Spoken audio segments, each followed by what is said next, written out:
Hello, project management professionals. I hope you are doing well. My name is Ahmed. I'm a project management coach and founder of canscholar.com.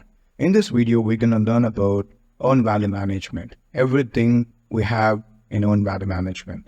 And before we start with this discussion, we need to know this video is for whom. Well, if you're preparing for the PMP exam, or if you're someone who is just starting your career in project management, then this video is for you. After watching this lecture, you will master all the concepts we have on earned value management.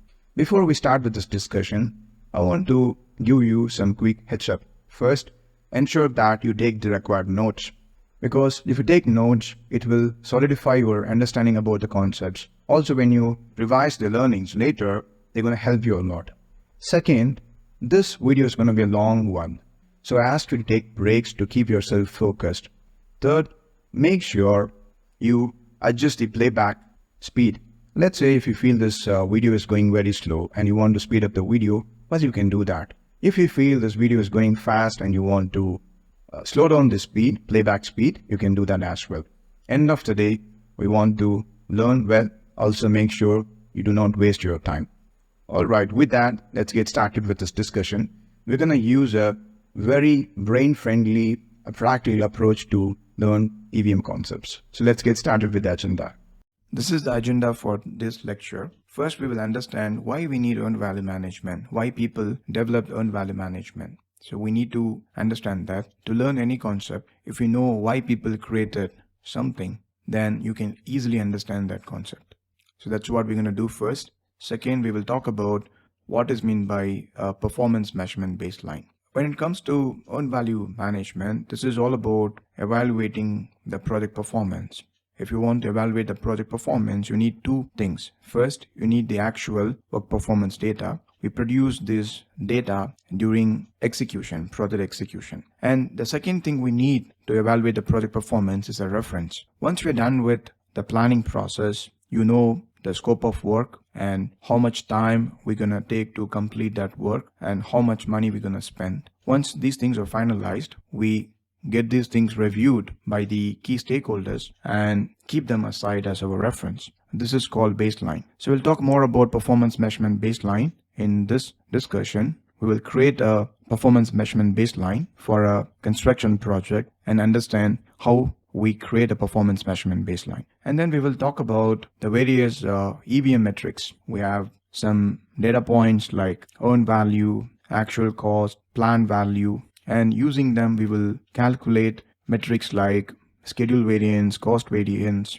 schedule performance index, cost performance index. We also have some metrics which are about forecasting the project performance, how the project is going to perform in the future. And for this, we have some special metrics like estimated completion, estimate to complete, variance at completion, and so on. Well, this is something, people won't like, because we're going to learn about many small formulas, and people will think, should we need to memorize all these things? So that's one pain point people will have when they come across these formulas. Now in this lecture, I'm going to teach you conceptually what these metrics are all about and how to find these values. We will use an example, have some EVM charts for you and some EVM tables for you. We will sit together, go through this informations like the tables, the EVM chart, and derive each and every metrics, and we will learn how they are useful for evaluating the project performance. Okay, so it's going to be very easy. You don't have to memorize anything.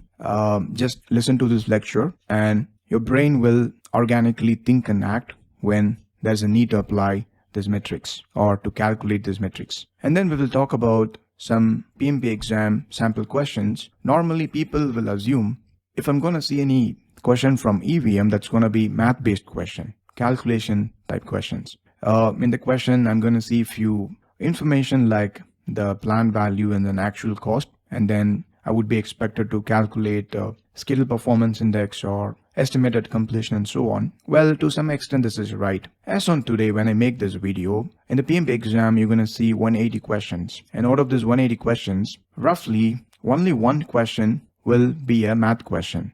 And therefore, if at all you do not do this question, you will still do well in your exam. However, I would not recommend that. From math based question point of view, yes, of course, we're going to get only one question. If at all you do not attempt this question, still you're going to score good marks. However, earned value management is beyond that. There are many concepts in project management. They are interconnected to earned value management. For example, scheduling, cost, budgeting topics, contingency reserves, that is from risk management, and so on. If you are not able to demonstrate you have good knowledge of earned value management in the exam, most likely you're going to mess up with many questions. And also, as a project manager, if you want to manage your project, well, earned value management is critical. Without that, you can never evaluate the real performance of the project. Okay, so both from exam point of view as well as from real project management point of view, EVM is a critical topic. And I'm going to show you some sample questions. We will see only one math-based question, and we will see many other questions which are not related to calculations. And still, you will find them very tricky. So watch this video completely. And towards the end of this video, we will solve some tricky PMP exam sample questions. And then I'm going to give you some exam tips. Well, in the exam, we know we need to solve 180 scenario-based questions. And if you look at the scenario-based question, every question is set based on something called as a seed. Well, I call this as a seed. To set a scenario-based question, first, the person who is preparing the question will find a seed. Let me give an example for a seed. If you take a RASI chart, okay, responsibility, accountability, consult and inform. Well, this is related to resource management. It has nothing to do with earned value management, but just to make you to understand what is a seed is all about, I will give this example.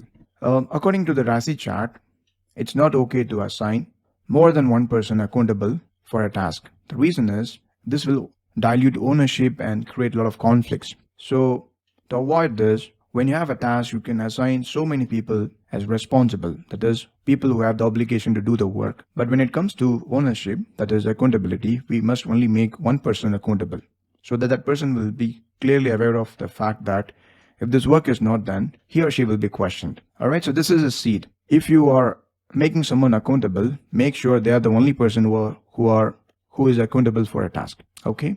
Now, based on this, you can set a question. All right. And when it comes to earned value management, there are many seeds.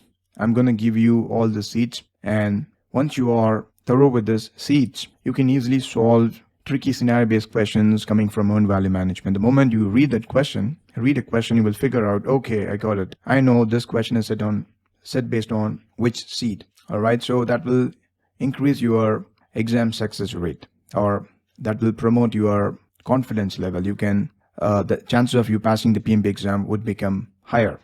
All right. And finally, I'll give you some assignments. If you're just watching this video and doing nothing after watching this video, well, you are just making sure you are passively entertained, and that's not good. If you want to convert this learning into knowledge, wisdom, we must do some practice. All right. So I'm going to give you some assignments, some graphs, some tables. I would ask you to do some calculations, and maybe I will ask you to solve some exam questions. And if you do them, then whatever you learn from this tutorial, this lecture, will stay with you forever. Okay, so that's pretty much about our agenda. Hope you're clear. Now let's get started with why we need earned value management. All right, let's first understand why people developed earned value management. Earned value management is basically a monitoring and control tool. If you want to evaluate the project performance, we need this sort of tools. By using earned value management, you can evaluate the performance of a project. Like earned value management, there are many tools, but what's special about earned value management? So let's start this discussion with a simple question. You have a project, and in your project, you have 100 work packages. We know what is a work package is about. A work package is a small piece of your total project scope. Let me show an example. Here I have an example, work breakdown structure example. We will talk about this WBS, work breakdown structure, later when we discuss performance measurement baseline. For now, we will just use this sheet to understand what our work packages are. Anyway, we'll talk about them in detail later. These orange color items are called as work packages. We create them by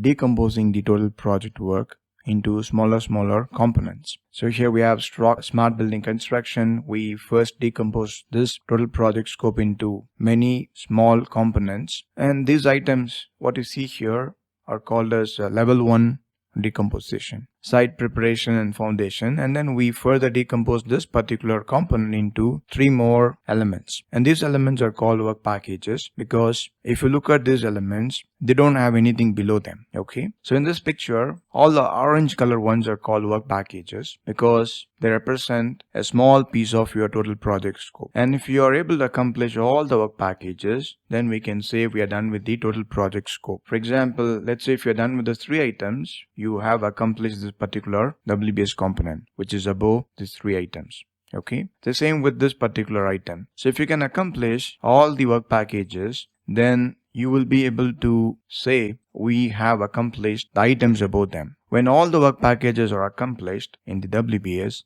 this means you have completed all the planned work.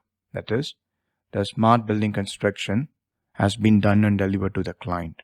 So that's about work packages. Okay, now let's assume that you have 100 work packages in your project and all of them are of even size. It's going to take same amount of effort and time to do them. From importance point of view, from risk point of view, they are even. Now you just started your project. Let's assume you are following predictive development approach.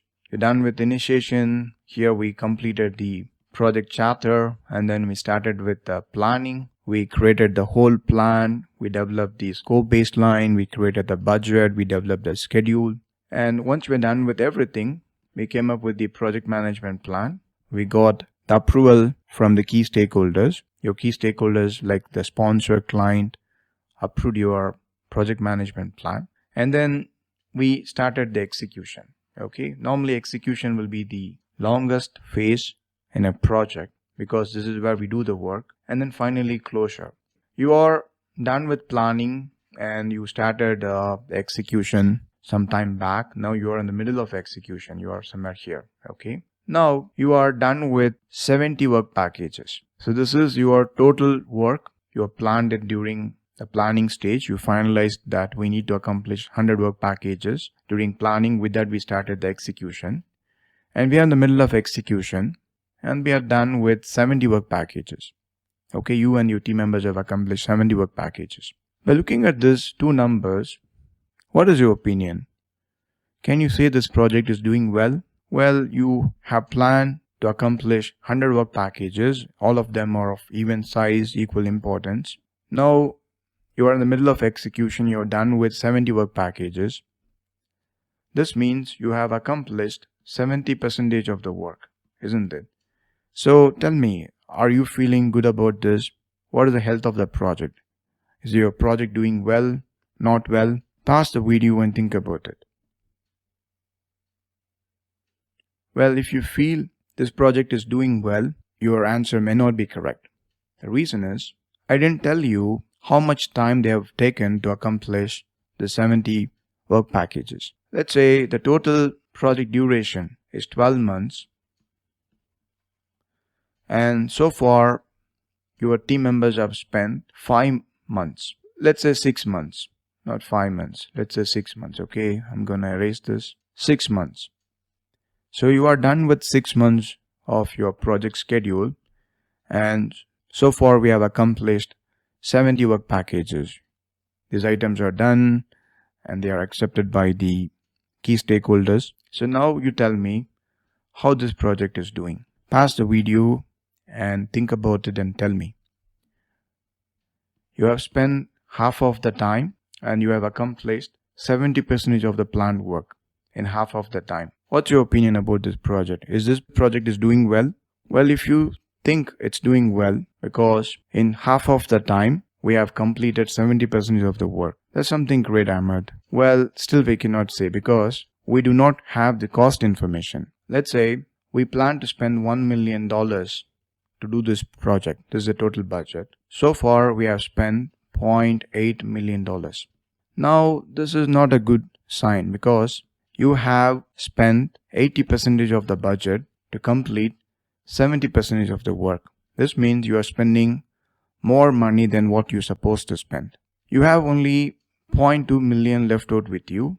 In that, you need to complete 30 work packages. If they all are of even size, most likely you need 0.3 million to complete 30 work packages. Now, if you consider all these 6 data points, that is, here you have scope, planned work, how much work we plan to accomplish, and the actual, how much work we have actually done so far. And for that, how much money and time we have actually spent, and we need to check them against their planned value. That is, in total, what is the total time and money we plan to do this project, and so far how much time and money we have spent. Only then we can come to a conclusion. This is special about earned value management. In earned value management, we do not evaluate the schedule performance or scope performance or cost performance individually. We integrate these 3 basic project elements to evaluate the health of the project. Now, there are many other ways to evaluate the project performance, and they use only the scope or schedule or cost to evaluate the performance of the project. So if you take scope, you have a process called validate scope process. If you take cost, you can use S-curve. If you want to evaluate the performance of the project purely based on schedule, you can use Gantt chart. So there are ways to evaluate the performance of the project purely based on a particular or element. Let's say you can use only the scope or the schedule or the cost.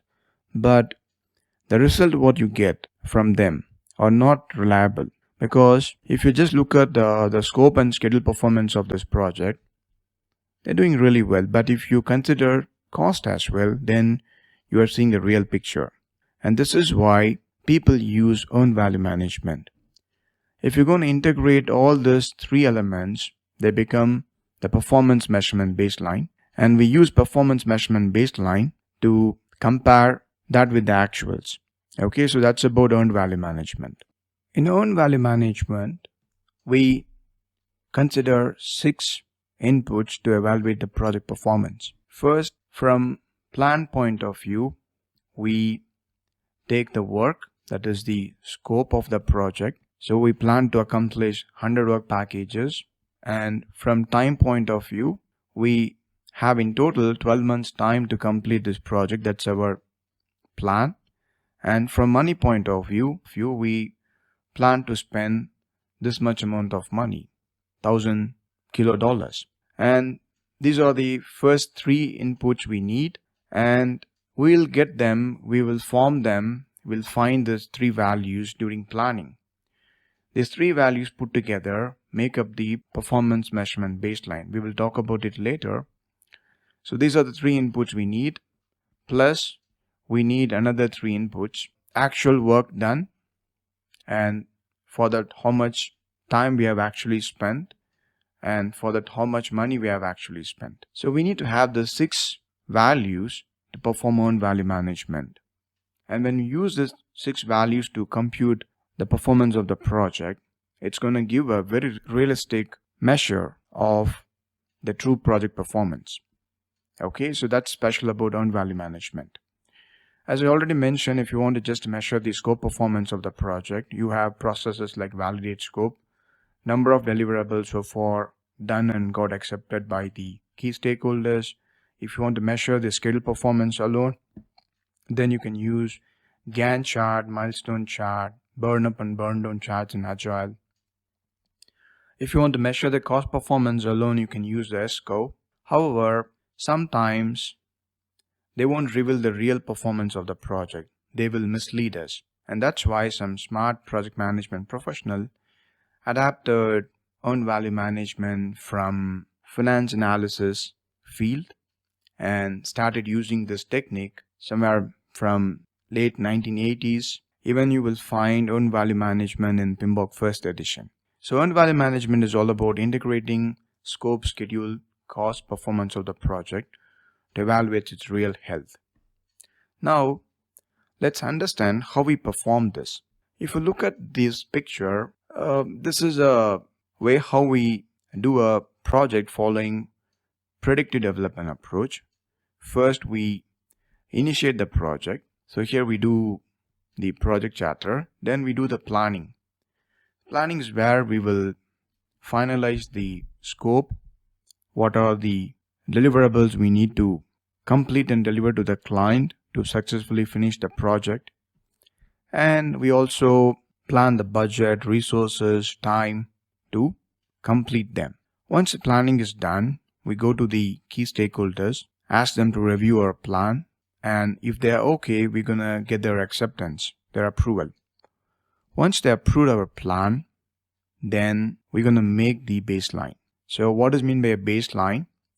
A baseline is a snapshot of your project schedule. Once you are finalized with the work, the scope, the budget, the schedule, we're gonna make a copy of it and keep it aside as our reference. Because during execution, we want to know whether we are doing the work according to the plan. If there are any deviations, we will calibrate ourselves. We will make corrections, take required corrective actions and improvement action to keep ourselves aligned with the plan. Sometimes, if you feel like your plan is not viable, we will make changes to the plan itself. Okay, then we call this as re-baselining the project. Anyways, the point is, once you're done with the planning, we get it approved by the key stakeholders and we have a reference. Now we will do the execution. That's the next stage. When you do the execution, we produce work performance data. These are actuals. When you're doing execution, we spend money, we complete work packages, we spend time. These are work performance data. We collect them and then we compare them against the reference. We do this periodically. This means, let's say you are initiating a project and then after initiation we're done with planning, then we are doing execution and finally closure. During execution, we periodically do monitoring and controlling. Let's say monthly once or bi-monthly, weekly once, depends on the nature of your project. If you are dealing with a project which is very critical, has a lot of dynamics, then we do monitoring and controlling of activities very frequently. Otherwise, the periodicity will be less. Let's say we are doing monitoring and controlling, especially earned value management, report creation, monthly once. End of every month, we're gonna generate earned value management report. That's the periodicity. Now, after completing every month, let's say we are in third month, after done with the third month, we collect the actuals. How much work we have accomplished, how much money we have spent, how much time we have spent, and compare that against our baseline. By end of third month, we're supposed to complete 30 work packages, and for this 30 work packages, we are supposed to spend $0.3 million. Now, how much money and time we have actually spent? Okay, so that will come from work performance data. So we take the work performance data and compare them against the baseline to understand how this project is doing. And we do this repeatedly throughout the project. That is, let's say you agree to do EVM report generation, EVM analysis monthly once, then we need to do this end of every month.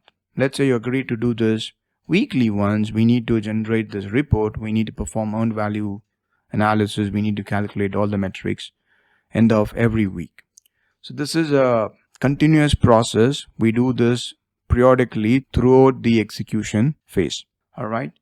So this is the execution, and during execution we do monitoring and controlling. Alright.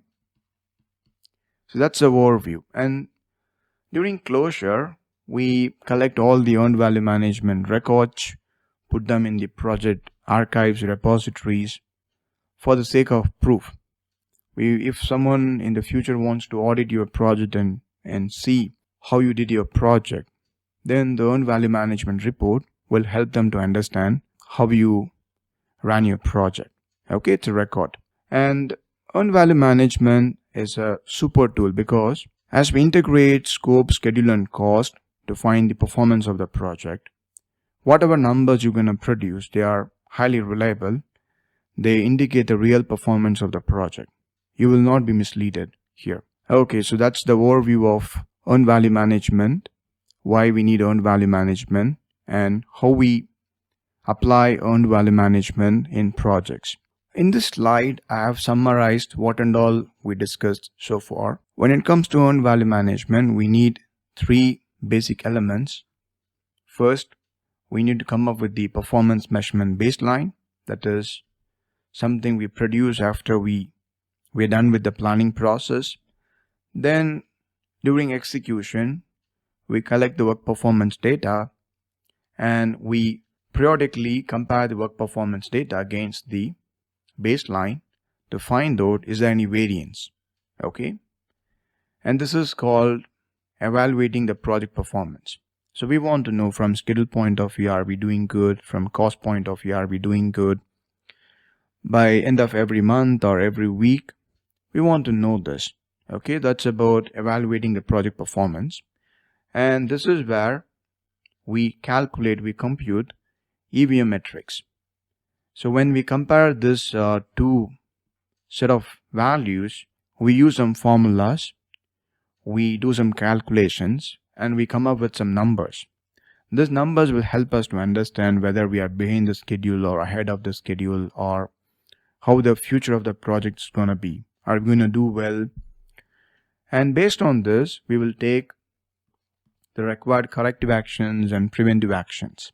Now that's the summary of why we need earned value management, what's special about earned value management, and how we apply earned value management in projects. Now, in the next discussion, in this lecture, we'll talk about how to produce the performance measurement baseline. All right?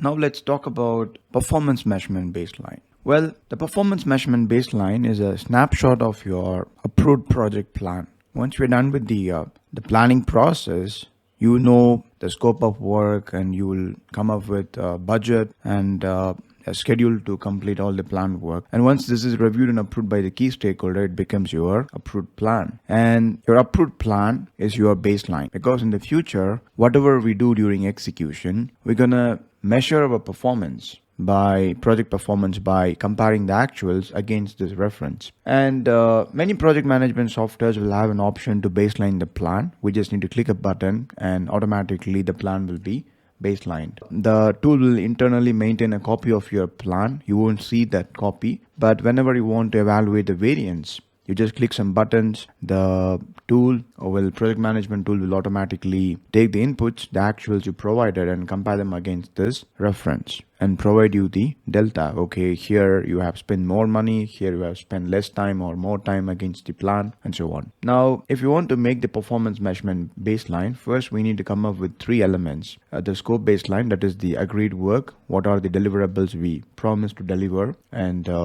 expected from us? Second is the schedule baseline. It's about the time. After we know what are the deliverables we need to produce and in which sequence we need to work on them and deliver them, we would make estimations how much effort we need to complete each of the deliverable, and we form the schedule network diagram. With this, we can say when we're going to deliver each of the deliverables, the finish date of each deliverable, and the finish date of the project. Okay, once this is approved, once your schedule is reviewed and approved by the key stakeholders, it becomes your baseline. Then we have the cost baseline. This is about money. We estimate the budget, how much money we would need to complete each of the work package or the deliverables. We consider the direct cost, like resource cost, the raw materials we need to use to do the work. For example, let's say you're doing construction work, we need to put in cement, concrete, steel, etc. So we will compute how much money we would need to buy all these raw materials to complete this work. We will think about the resources, human resources, internal resources, external resources, tooling cost, etc. We also think about indirect cost like travel. Maybe you need to pay for the IT infrastructure, etc. So we will estimate all these things and find out for every deliverable how much money we would need to produce them.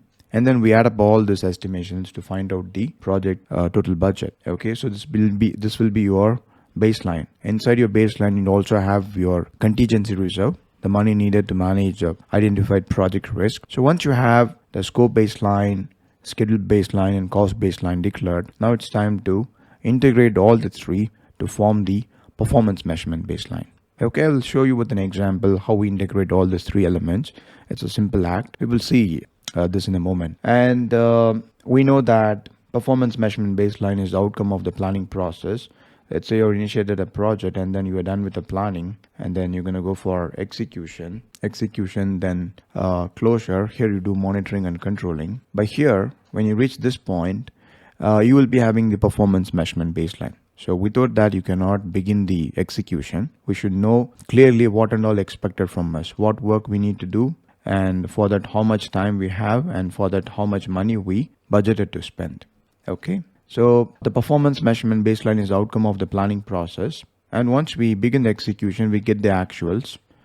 As I told you already, if you want to do earned value management, we need to take the actuals and compare them against the reference. The reference would be our performance measurement baseline. And in the future, during execution, at times we might think we want to change the plan for some reason. You know that your plan is no more realistic. You want to update your plan. Maybe you want to reduce the scope or increase the budget or change your schedule. Then with the approval of the key stakeholders, we can do this. And when you plan to change your baseline, we must raise a change request. We have to follow perform integrated change control procedure. This is for predictive. In Agile, we do not follow change management. Instead, we ask the PO to do this, the product owner to do this. We will cover this concept, change management concept, in a new video, in another video. But here we will only focus on earned value management. So the point is, if you want to change your plan, if you want to re-baseline your project for some reason during execution, you can do it. You can, if you have a valid reason, if you have the approval of the key stakeholders, you can do that. So do not assume that your performance measurement baseline is immune to amendments. It's not. If you want to change, you can change.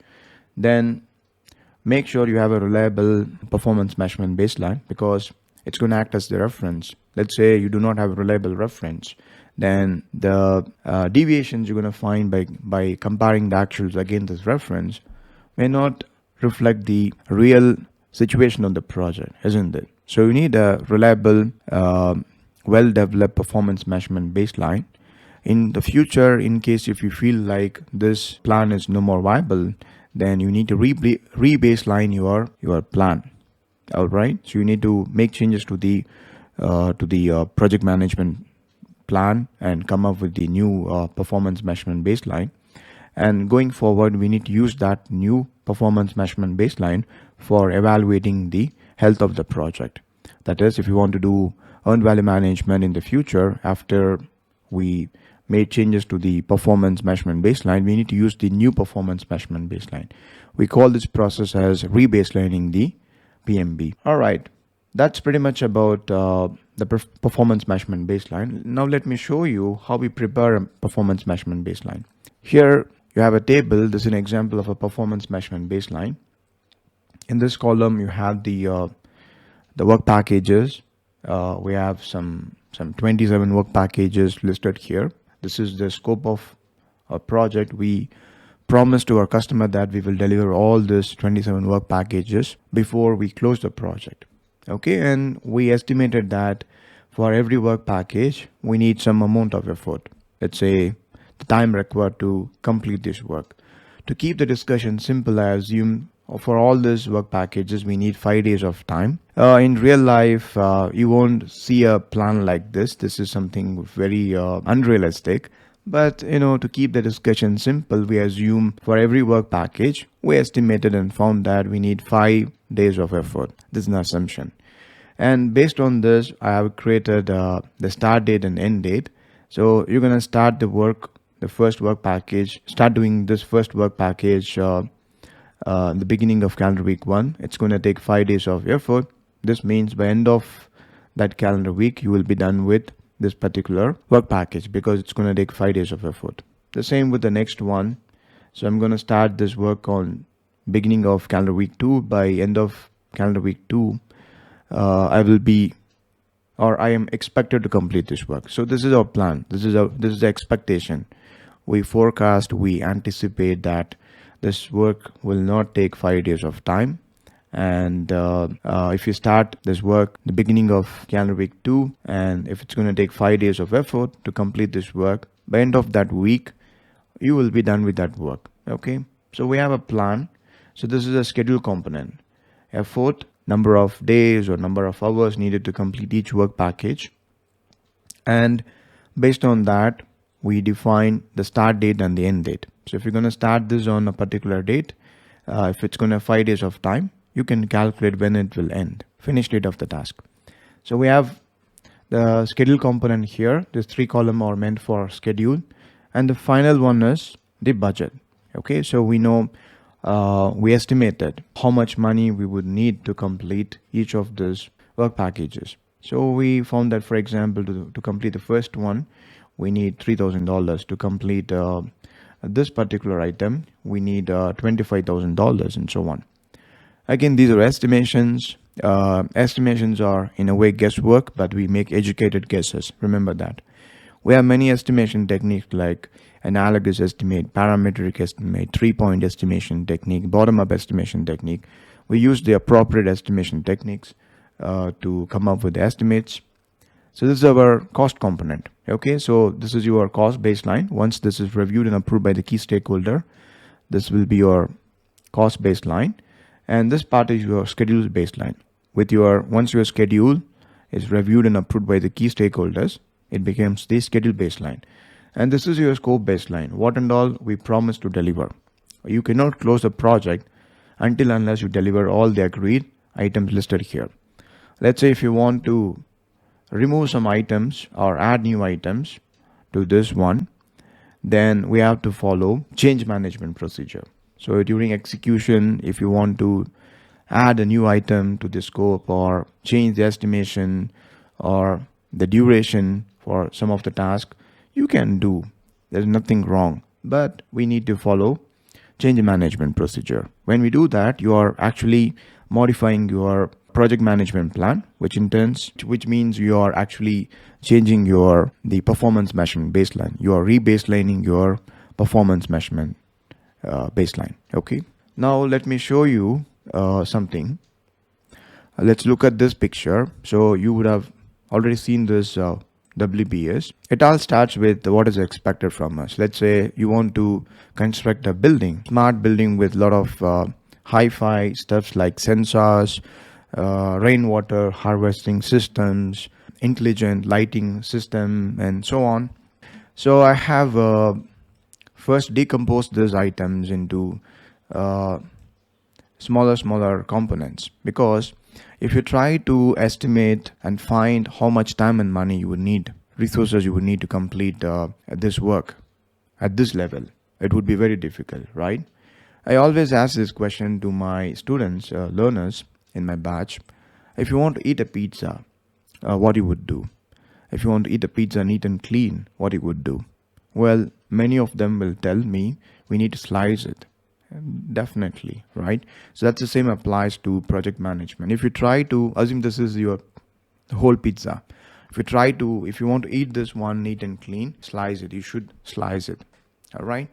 Then it becomes easy. You can easily estimate and find out how much time, money, resources you would need. And then if you add up all the numbers and consolidate, you can find out, okay, so this is the total amount of money, time, resources we would need to complete the work. So we decompose this into, this is the first level decomposition, and we further decompose these items till you feel like we don't want to decompose this item further. You see these orange color ones, these are work packages because they do not have anything below them. We don't decompose them further because you feel that, well, concrete foundation, let's take this one. Concrete foundation is small enough for us to properly estimate and find out the time, resources, and money required to do it. then you don't decompose it further. You feel like this one, building framework construction, is still big, though we first decomposed the smart building construction into structural construction, and then structural into building framework and masonry work. You feel like still this item can be further decomposed. So when we do that, we come up with 3 more work packages, and you feel like steel frame erection is small enough, it's good in size. We can easily estimate, you can easily find out the time, the effort, the resources needed to do it. Then we don't decompose it further. All right.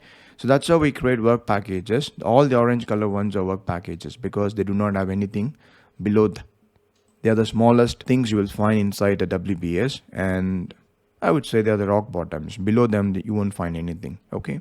So I've collected all this orange color ones, and I have taken them as our project scope, because if you're done with all these orange color ones, you're done with all the things above them, and so eventually you will accomplish the total project scope. Now let's go back to the Excel sheet.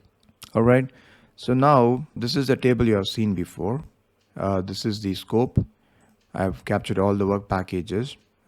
Then we have the effort, schedule, and the budget information here. This is your scope baseline. This is your schedule baseline. This is your cost baseline. Now I don't want to use these names further. For example, clearing and leveling of construction site is a very lengthy name. I don't want to call this work package like this. I want to simply call it like work package 2. Okay, and this one is work package 8, lighting, fixture and setup, work package 8. So now if you see in this sheet, I made things simple. This is the calendar week. We have a schedule of 27 calendar weeks, and every calendar week we're going to deliver one work package. So that's our plan. And this is the budget for each of the item. So for work package 1, we budgeted to spend $3,000. For work package 16, $25,000, and so on. And this is the cumulative value. I'm gonna add up all these numbers for every calendar week and put them here. So let's say if someone asked me by end of calendar week 10, how much money you're supposed to spend, what is your budget till calendar week 10? The answer is, if you add up these numbers from here to here. Okay, you see here, I'm adding up all these numbers from here to here because I want to find what is my budget till calendar week 10. You see, 238,000. And if someone asked me till calendar week 17, what is my budget? I need to add up value from first calendar week till 17th calendar week, and I found it's $344,000.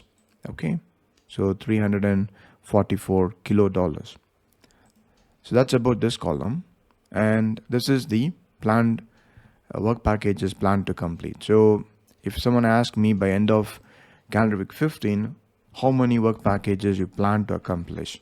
What is your plan? Well, 15 work package, that's my plan.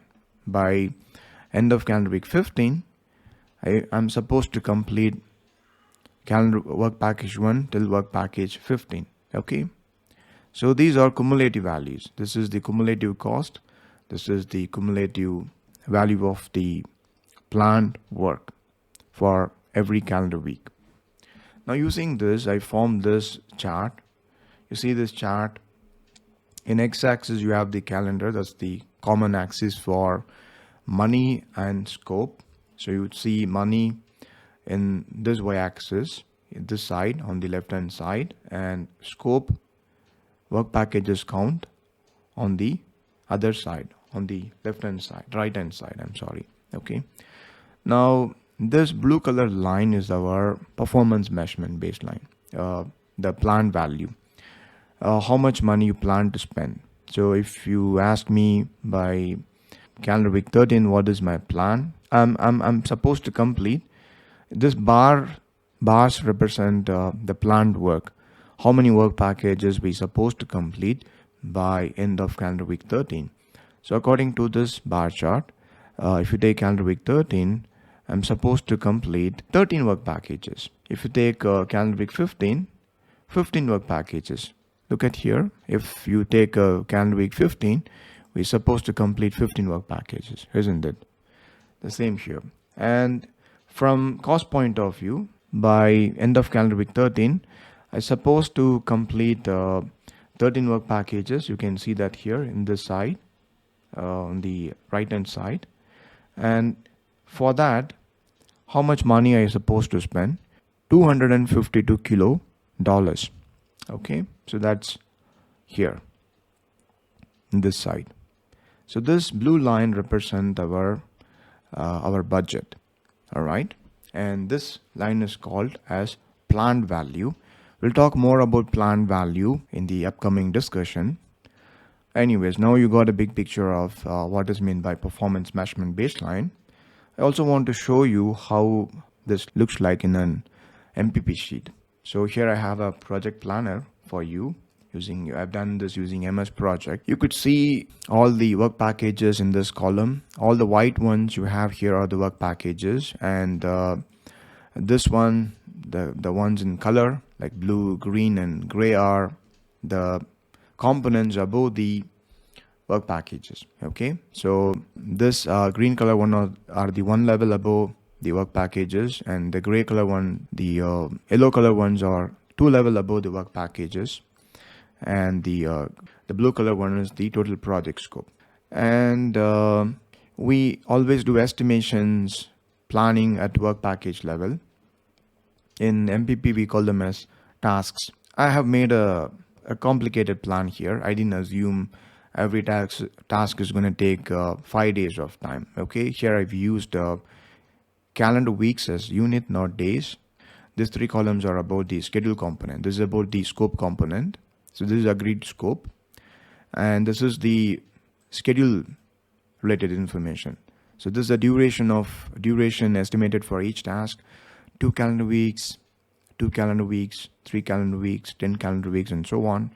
And we set the start date for each of the tasks. For example, if I set start date for this task, automatically the MPP sheet, the MS project, will compute the finish date of the task. And here I have set the predecessor detail. That is, after we complete site survey and analysis, we begin clearing and leveling of construction site. So we'll talk about precedence diagramming method, relationship and dependency between task and other video, not here. Okay, and this is not needed for EVM discussion. So just understand, this will help us to know, this column will help us to know to complete this to begin this task, what tasks should have been completed. So if you want to start clearing and leveling of construction, I supposed to finish site survey and analysis. So that's if you see here, you see 3, I'm going to put 3 here. And if I have to start this work, I need to complete this work. And according to this MPP sheet, this row index is 4. So I'm going to put 4 here. And you could see here, the scheduling software is automatically sequencing the activities. Let me zoom in. You see here, they are sequenced. First, we need to complete this activity, site survey and analysis, and then once it is done, we can start this activity. Okay, that's a dependency between the activities, or relationship between the activities. And then this column is about cost. So you see this one, this column, this is about the cost estimation. So I have entered the values, like for every work package or task, how much money we estimated and found how much money we would need to complete them. And if you add up these 3 values, that will be equal to $11,000, because these 3 items are under this task. This is called the summary task. Okay, because these 3 work packages are below this particular item. This item does not have its own estimate, but it's a summation of the estimations of the work packages or task below this particular item. So we have the cost information, we have These four columns are about schedule information, and we have the scope information.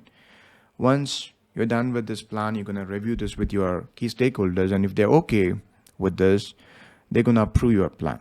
When they say, I'm okay, we are okay with this, maybe we conduct a planned review meeting with them, and then we ask them to formally sign off this plan.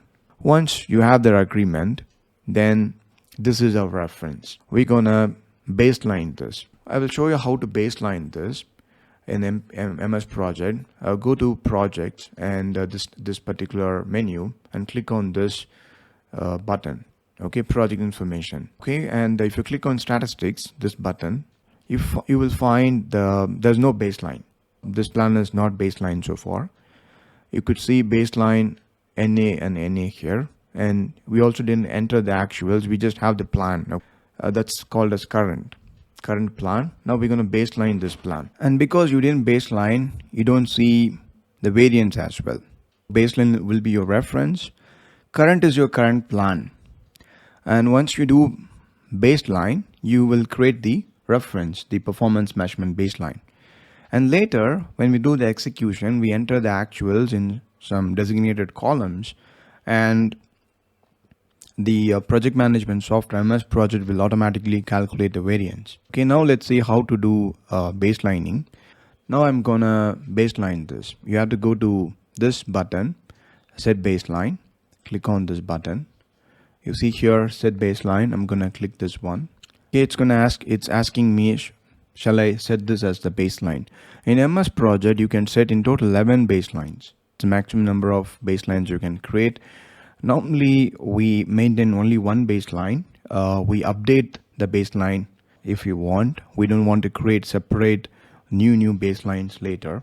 Maybe in some projects, complex projects, large projects, we might do this, but very often we don't create a new baseline. We update the existing baseline. I'm gonna click on this, have baseline 0 here, and it's asking you want to do this for the entire project. Yes, entire project. And you click OK. That's it. The project management software has created a new baseline. Now let's go to project information and click on statistics. Now you see you have baselined this your plan. So now we are done with the baselining process. I hope you're clear with how we created the baseline and how it's going to act as the reference. All right, now we are done with performance measurement baseline discussion. The next thing we're going to discuss is the EVM metrics. We're going to talk about present value, actual cost, earned value, and how we use them to calculate the other metrics. Okay, now let's talk about EVM metrics. We're going to calculate the EVM metrics. For that, first we need the actuals. We already created the performance measurement baseline.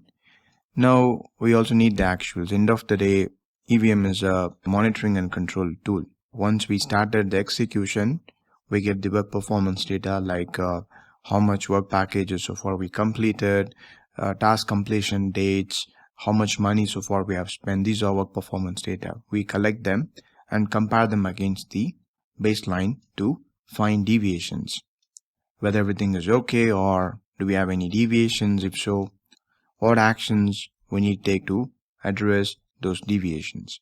So we need the actual. That's the point. This is our performance measurement baseline. We have the work packages name. Now what I've done here, I renamed them as work package 1, 2, 3 and so on. I don't want to use these descriptions because they are very lengthy and hard to use. So instead of calling installation of exterior finishes, we call this as work package 8. Okay, now I created a new table, and using this table we're gonna find out the 3 important data points used in earned value management. These are the foundations. The first one is the plan value, second one is the actual cost, and third one is the earned value. Now in this, if you look at this table, you are pretty much clear with these 3 columns. This is our performance measurement baseline. So we have the scope here. This is our planned work, and we plan to complete each work package in every calendar week. That is, by end of calendar week 10, we're supposed to complete work package 10. So if someone asks you, how many work package you would complete by end of calendar week 8, we would say work package 1 to work package 8. And for the sake of simplicity, I made a plan in a way that every work package will be completed in a week. Okay, just for the sake of simplicity, of course, a real project will not be like this. Here our intention is not to create a complex project plan and spend time understanding the plan. We want to learn earned value management. Okay, that's our object. So here we have the work packages, here we have the schedule, and here we have the budget for every work package, how much money we plan to spend, estimated budgeted amount. Okay, for example, if you take work package 8, we need $50,000. For work package 7, we need $100,000. All right. So this is our plan. Now we started with our execution. You are somewhere in the middle of the project. You are done with 15 weeks of work and you want to do EVM. Let's say you do on weekly basis. End of every week, we perform earned value management analysis and present the report to the key stakeholders. We are done with calendar week 15 and we're going to run the earned value management report, generate earned value management report for this calendar week. All right. So that's why I marked this calendar week in green color. So we are here. This is called as the status date. And now to create earned value management metrics and to perform EVM analysis, we need the actuals. We know this. In these two columns, I've entered the actuals. If you look at this particular column, this is about the actual work done. This project is not going really well. If you look at the actual work column, I completed work package 1 in calendar week 1, and I supposed to complete work package 2 in calendar week 2, but I didn't complete. We delivered nothing. And in calendar week 3, we did work package 2, and in calendar week 4, we supposed to complete work package 4, but we did only work package 3. Okay, so it's lagging. The project is behind the schedule. And if you see the overall summary, by end of calendar week 15, I supposed to complete 15 work packages. You see here, work package 1 to work package 15, but we have actually completed only 12 work packages. That's not good. We are behind the schedule. And from cost point of view, we are not doing good as well. If you look at the cost actual expenses incurred, the first item to complete work package 1, I have spent $3,300, but the budgeted amount was only $3,000. When it comes to work package 2, I spent $2,900, but the planned budget is $3,000. That's okay. We spend less money. But if you take work package 3, I have actually spent $5,400, but the budgeted amount is only $5,000. Okay, so like this, things are going. I'm spending more money than what I'm supposed to spend. And by end of calendar week 15, I completed 12 work packages, and for that I have spent in total. Let's see the total. So if I'm gonna add up all these numbers, I found we have in total spent roughly $337,000, and my budgeted amount is only this much. It's around about $289,000. Now let's work on finding the planned value, actual cost, and earned value. I'm sure you're clear with this, the columns. This is about our plan, and this is about the actuals. And no wonder why we do not have any values for the future, because we are talking about actuals. If you want to have the actual data, we need to actually perform the work. We are done with calendar week 15, so we have data till calendar week 15, but we do not have any data, actual data for the future, of course.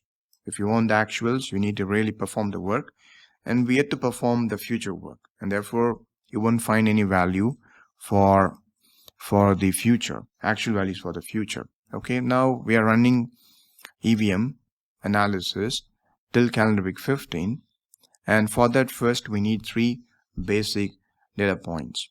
The first one is the plan values, the second one is the actual cost, and third one is the earned value. Okay, now let's first find out the planned value. Pay attention, this is very important. If you are clear with how to find planned value, actual cost, and earned value, we are almost done with earned value management analysis. Okay, pay attention. Many people find this part difficult to understand, so please pay attention.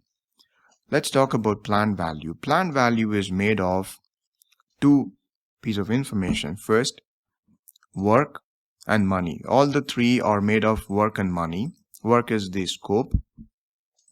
When it comes to planned value, we're talking about the planned work and planned budget. How much money we plan to spend to complete the planned work. So as on calendar week 15, so this is the status date. As on calendar week 15, end of calendar week 15, we want to know how much work we supposed to complete, our plan. So how much work we're supposed to complete? We have to come to this column. This is the planned work. I'm gonna add up these values till calendar week 15. I found we're supposed to complete 15 work packages. I hope you agree with me. We're supposed to complete 15 work packages, isn't it? From here till here. That's our plan. By end of calendar week 15, we plan to deliver 15 work packages. Total count 15. And for this, how much money I supposed to spend? See, both are planned work, and for that how much money we plan to spend, our budget. So how to find that? I'm gonna add up these values from here till here. I found it is 289,000. Let me put the formula. Sum of these values, right? So that's the total amount we plan to spend to complete the first 15 work packages. And we got the number here, right? It's 289,000. This is the plan value is about how much work we plan to complete as on status date, and for that how much money we supposed to spend, the budgeted amount. Both are planned. That's why I've added P in both the cases. Plan value is made of planned work and the planned money, the budget. Now let's talk about the actual cost. This is about the actuals. Actual work we have accomplished so far, and for that how much money we have actually spent. So we have to come to this column. So if you add up this items in this column, you could find you're done with 12 work packages, right? So I'm going to put that here. So how much work we have actually accomplished? We have done with 12 work packages, but we are expected to complete 15. That's not good, right? So in this case, we have done less work than the planned work. We expected to complete 15 work packages, but we have done only 12. Now here, I'm going to add up and find how much money we have actually spent. So to complete 12 work packages, actually how much money we have spent. And I'm going to do the same. So sum of all these values. And we found this number. It's $33,660. That's the actual money we have spent. So let's quickly summarize what we have discussed so far. Plan value is it's all about how much work we plan to do, supposed to complete as on today or as on the status date, and for that how much money we supposed to spend, the budgeted amount. Both are planned. Actual cost, both are actuals. How much work we actually done, we have done only 12 work packages, and for that how much money we have actually spent. We have spent 33,660, okay, dollars. Now earned value, this is a special number, little tricky, pay attention.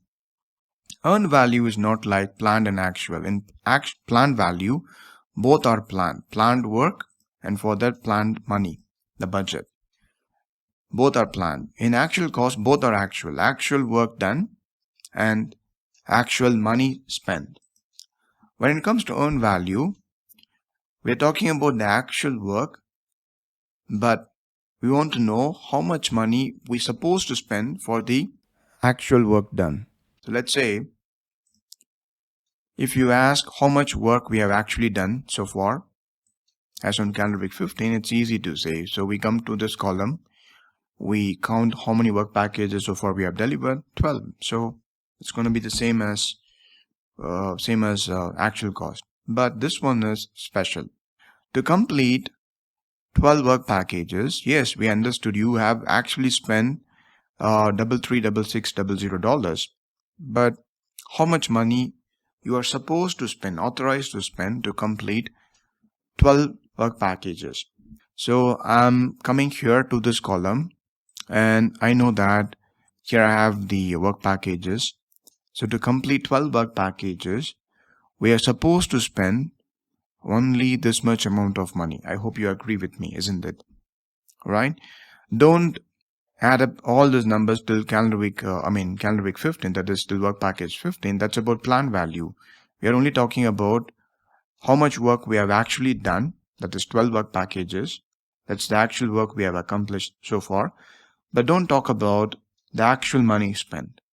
You tell me to complete 12 work packages, how much money you are authorized to spend. So that's why we are coming in this. We are working, in this column.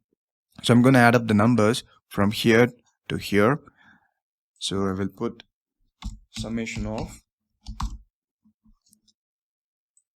values from here till here. Remember, we are only talking about how much money we are authorized to spend to complete 12 work packages. So 12 work packages are the actual work you have accomplished so far.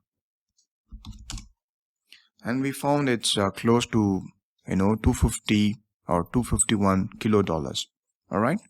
So that's about plan value, actual cost, unknown value. I hope you're clear with these numbers, how we made these numbers. Plan value is about how much work we're supposed to complete as on today or as on calendar status date. And for that, how much money we're supposed to spend. Actual cost is how much work we actually done. For that, how much money we actually spent. And when it comes to earned value, we are talking about how much work you have actually done. For that, how much money you're supposed to spend. Work is actual, but money is the budgeted amount. Okay, that's about earned value. So here planned. Here work and money are actual, but in earned value, work is actual, but when it comes to money, we're talking about the planned amount. Okay, once you know these three numbers, data points, everything's gonna be easier. Okay, now let's move on. You know about planned value, earned value, and actual cost. Now let's see what we can do with this data points. Before discussing what are the things you can calculate using planned value, earned value, and actual cost, let's first visualize these three numbers: planned value, earned value, and actual cost. I've created this table for you and prepared this chart: planned value, earned value, and actual cost chart. If you look at this table, this is the input for this chart. I have calculated, added additional columns: cumulative planned value, cumulative actual cost, and cumulative earned value. The reason is we don't just want a data point. We want to create the entire graph, okay, the trend. We know that we're going to do earned value analysis by end of every calendar week. And in the previous discussion, we discussed how we found planned value, earned value, and actual cost. So these are the numbers we found. You see, this is the planned value. Let me go to this. It's 289,000. You could find the same here. And when it comes to actual cost, you would find this number 336600 here, and this one 251,000 as planned value. You see here. Now, if you want to generate the EVM chart, you need values for all the calendar week. Just like calendar week 15, we found the PV, AC, and EV values for all the calendar weeks by end of each calendar week. Okay, we use the same procedure, and we found these values. For example, if you take calendar week 5, we're supposed to complete 5 work packages, and for that we're supposed to spend this much amount of money. That's the planned value. So if you add up these numbers, you'll get 66,000.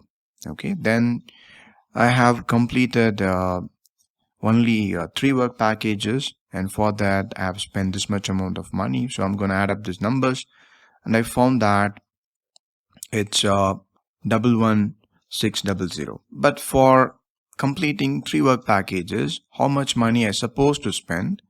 Well, I'm going to add up these numbers from here to here.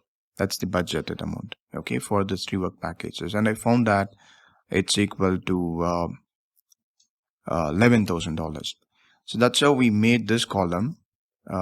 This is about the cumulative value of PV, actual cost, and earned value. So I'm gonna use this as our input data source to generate this chart. So if you just point the cursor on the data points on this graph, first let's understand the legend.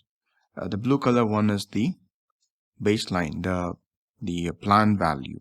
Okay, so this one is the planned value, and the red one, or the not the red one, the orange one is the actual cost, and the green one is the earned value. Now we are done with calendar week 15. We don't have any data for the future. When it comes to planned value, plan is done the beginning of the project. So you're going to have all the required values for the entire project duration. That's why you see the blue line running from calendar week 1 till calendar week 27. Okay. However, to generate the other 2 graphs, that is the earned value and actual cost, we need the actuals. When it comes to earned value, you need the actual work done, and when it comes to actual cost, you need actual work and actual money spent. So without the actuals, it's not possible for us to generate a graph for the future dates, right? When it comes to actual cost and earned value, you can make them till the current date, okay, because we need the actuals. Now, as on calendar week 15, we're supposed to complete, so these bars represent the amount of work we're supposed to complete and actual work done. The yellow color is the actual number of work packages we have completed, 12, and we are supposed to complete 15 work packages. The gray bar represents the planned. So we're supposed to complete 15 work packages by end of calendar week 15, but we did only 12, and for that the PV value is 289,000. We found this. We know how to calculate this number, right? And the actual money spent is 33,6600, and the earned value is 251,000. Okay, so you are doing this on the end of every week. So for example, if you look at this particular region, end of calendar week 8, we have earned $81,000 worth of work, but the actual money spent is 87,110. That's way lesser than the planned budget. So, but you can spend $231,000. Okay, so that's about the EVM chart. Now I'm going to copy this chart and go to the whiteboard, and in the whiteboard we will discuss about what we're going to do with those numbers. All right, we have the chart here. I copied it from the Excel sheet, and we have these numbers, right? So by end of calendar week 15, this is our planned value, this is our actual cost, this is our own value, and this is the amount of work we're supposed to complete, and this is the amount of work we have actually done, and this is the amount of money we have spent, we are supposed to spend. So we have the summary here. Now we're gonna use these numbers to calculate some metrics. We will talk about how we can measure the schedule performance and cost performance of the project using these three numbers. We'll talk about budget at completion in some time. For the moment, let's ignore that number, budget at completion. We're going to use plan value, actual cost, and earned value to create some numbers, some metrics, and with them we can figure out whether the project is performing well or not.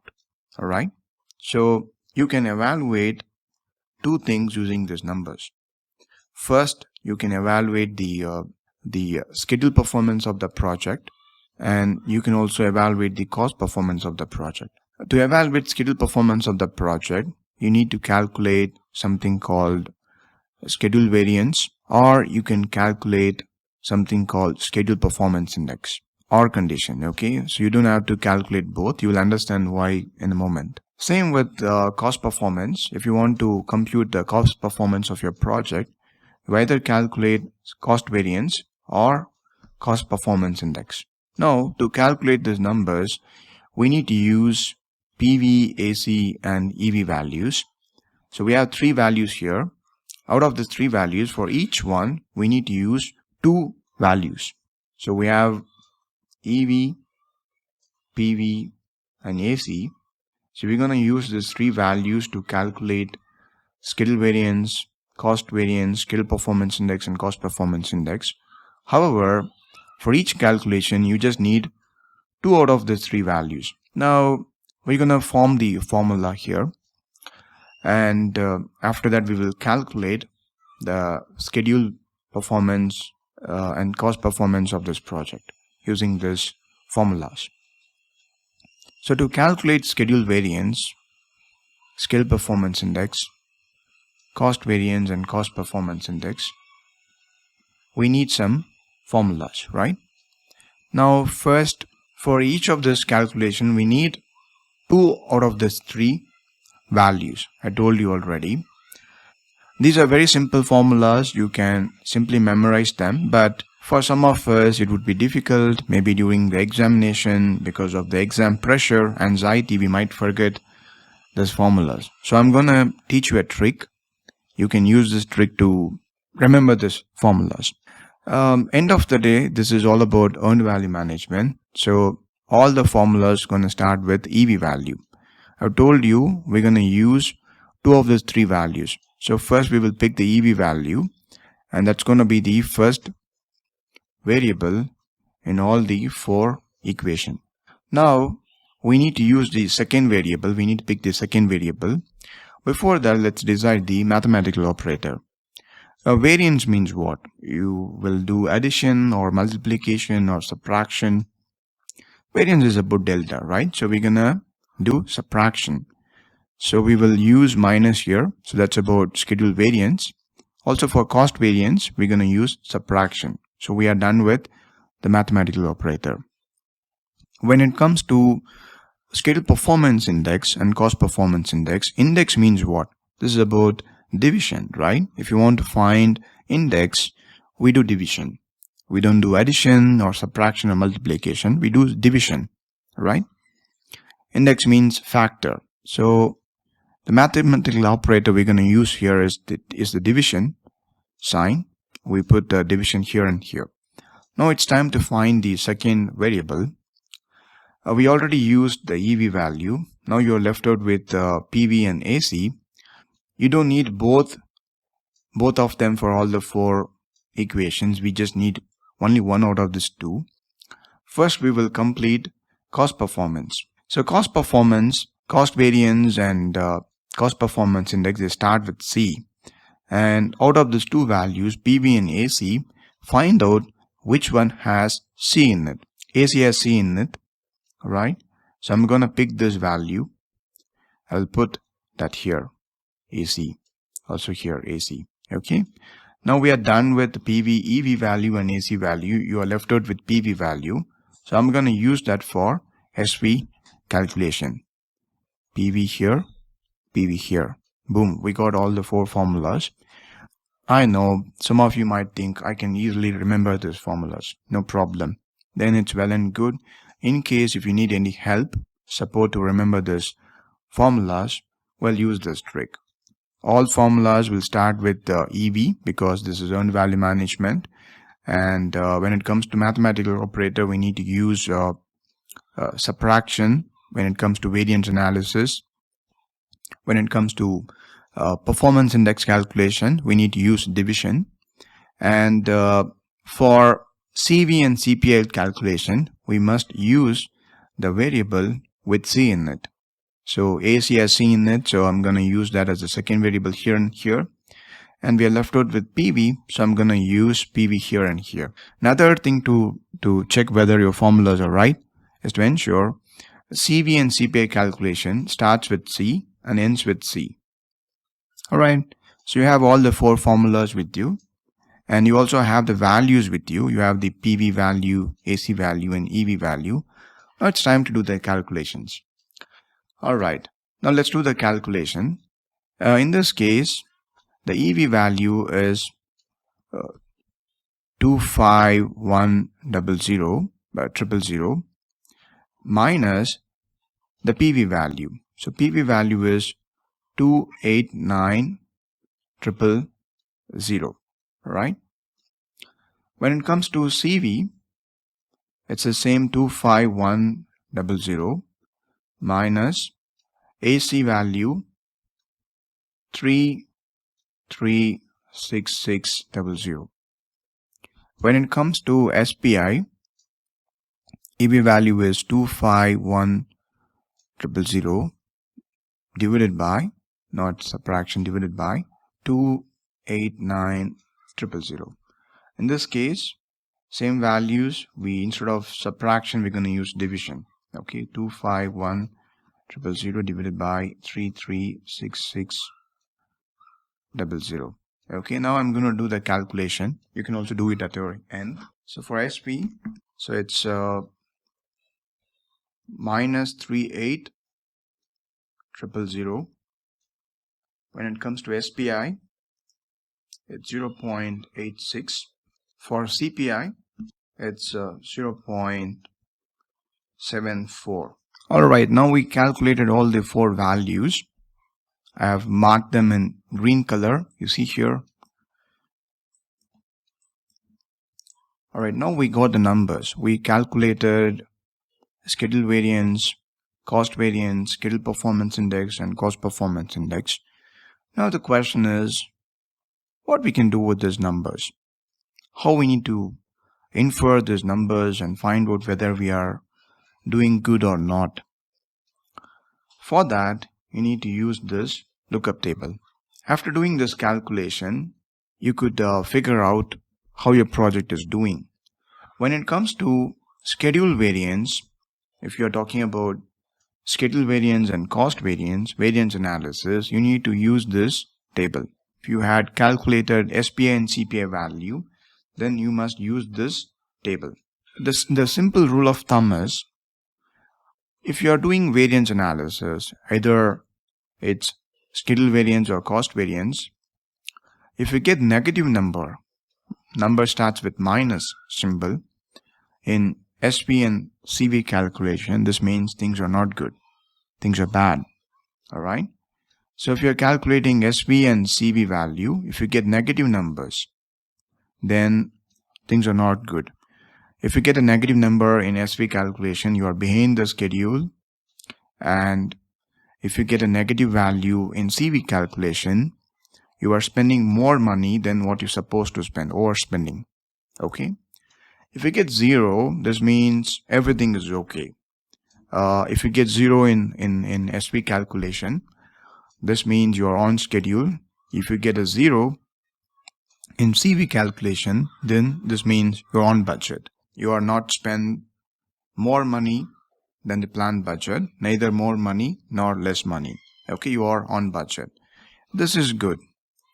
And this is too good.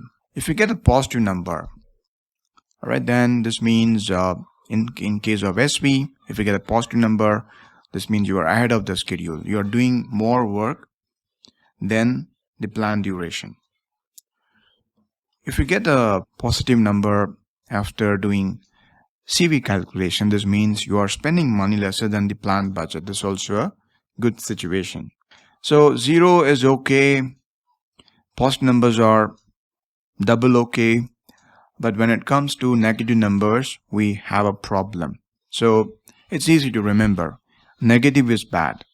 You get a negative number in CV or SV calculation. This means the situation is not good. In case of CV, you are overspending. You're spending more money than what we're supposed to spend. In case of SV, you are behind the schedule.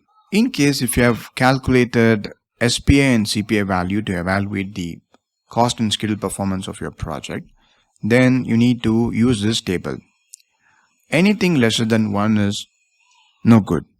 Let's say you're calculating SPI and CPI value. If you get a value starting with 0 point, this means you're not doing good. Alright? Your performance efficiency is poor. If you are getting any value that starts with 0 point, 0 0.9, 0 0.88, 0 0.72, these are not good. Anything that starts with 0 point is not good. But if you get 1, this means you are on schedule and on budget. And this is a okay situation. Nothing to worry. You have no variance. In case if you get greater than 1, this is a good situation because you are doing better. You are ahead of the schedule. For example, your SPI value is 1.2 and your CPI value is 1.4. Everything is great. You are doing the work faster than your planned schedule, and you're also spending less money than the planned budget. This is an awesome situation. Okay, so that's how you need to infer the numbers. The rule of thumb is, if you are calculating SP and CB values, do not expect a negative number. If you get a negative number, minus 5,000 or minus 7,800, situation is not good. When it comes to SPI, anything that starts with 0 is not good. 0 0.9, 0 0.88, 0 0.72, 0 0.6, not good. Otherwise, good. Okay, so that's about how we calculate schedule performance metrics and cost performance metrics in earned value management. I hope you're clear with the formulas and with the PV value, AST value, and EV value, how we create the formulas, how we use these values to calculate the numbers, the metrics, and how to infer the numbers using this table, isn't it? Okay, now we are done with some of the important metrics we have in earned value management. You don't have to calculate both SV and SPI to find the schedule performance of the project. You either calculate SV or SPI. Both are same, only the operator is different. The values we use to calculate SV and SPI are same. Only the operator, mathematical operator, is different. So they're going to tell you the same story. So in this case, we got minus 38,000, $38K. This means we are behind the schedule. So here we are behind the schedule, not good. And the same you get here. So if you divide EV value by PV value, you get 0.86. Anything that starts with 0 point is not good. So in this project, the schedule performance is not good. You either calculate SV or SPI. They are the same. You don't have to calculate both. The same with CV and CPI. You either calculate CV or CPI. In this case, we got minus 85600. Anything that starts with minus is not good. So this project is spending more money than the planned budget. Also, if you get a number, CPI value which starts with 0 point, this means it's lesser than 1. That indicates this project is not doing well in terms of cost performance. We are spending more money than what we're supposed to spend. Alright, now I have a small exercise for you. Okay, now look at the first project. SV value of the first project is minus 4500 and CV value is minus 5500. How's this project doing? What's your opinion? Very good. This project is behind the schedule and the cost incurred is over the budget. If you see negative value, this means the situation is not good. In this case, the project is not good in terms of both schedule performance as well as cost performance. Okay, how about this project? The SPI value is 1.4 and the CPI value is 0.89. Well, this project in terms of schedule, it is doing well. It's ahead of the schedule. If you see a value greater than or equal to 1, this means fine. So here we are ahead of the schedule. And the CPI value is 0.89. This means we are spending more money than what we're supposed to spend, because anything that starts with 0 point is not good. Okay, so in this project, the schedule performance is good. We are ahead of the schedule, but the cost performance is poor. How about this project? Okay, so in this project, everything is okay. Neither great nor bad. We are on target. The SPI value is 1. This means you are on schedule. And CV value. So you see here, you see a SPI value and you see a CV value. It's not necessary that you should use only, if you have used SPI, you must use only CPI. Or if you have used the SV value, you must use the CV value. There's no such restrictions. You can use either performance index calculation or you can use variance calculations to find the performance of the project. Okay, so in this case, SPI value is 1. This means you are on schedule. When it comes to variance, if you get the negative number, it's bad. Positive number means everything is great. 0 means okay. You are spending the money according to the budget. You are neither doing overspending nor you are spending lesser than the planned budget. With that, we are done with the variance analysis and the performance index calculations. Now we will talk about numbers we use to make forecast. There are some metrics which we use to forecast and find out how the project is going to do in the future. Alright, now we're going to discuss about some of the EVM metrics we use to forecast the future of the project. If you take schedule variance, schedule performance index, cost variance, cost performance index, planned value, earned value, and actual cost, all those things are related to the present. So far, how we have done the things and at the moment how the project is doing. Are we on track or are we having any deviation and so on. Now there are some metrics, EVM metrics, which help us to forecast the future of the project. And when it comes to forecasting the future, well, we have 4 different metrics in EVM. These are the major forecast metrics we have in earned value management. The first one is estimate at completion. The second one is called as estimate to complete. The third one is called as variance at completion. The fourth one is called as to complete performance index. Okay, so we're going to learn about these 4 metrics. First, we'll start with EAC. We will talk about EAC and find out how to calculate EAC. EAC means, as I mentioned already, estimate at completion. Now, to calculate these metrics, we need to first understand what is meant by BAC. Okay, budget at completion. You see this point, this is called BAC. Let's say we have a new earned value management chart.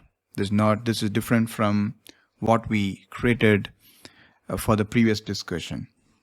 This is a relatively simpler one. If you look at the cost axis, y-axis, this project has in total $12 million budget. Okay, so this is the budget, the cost baseline.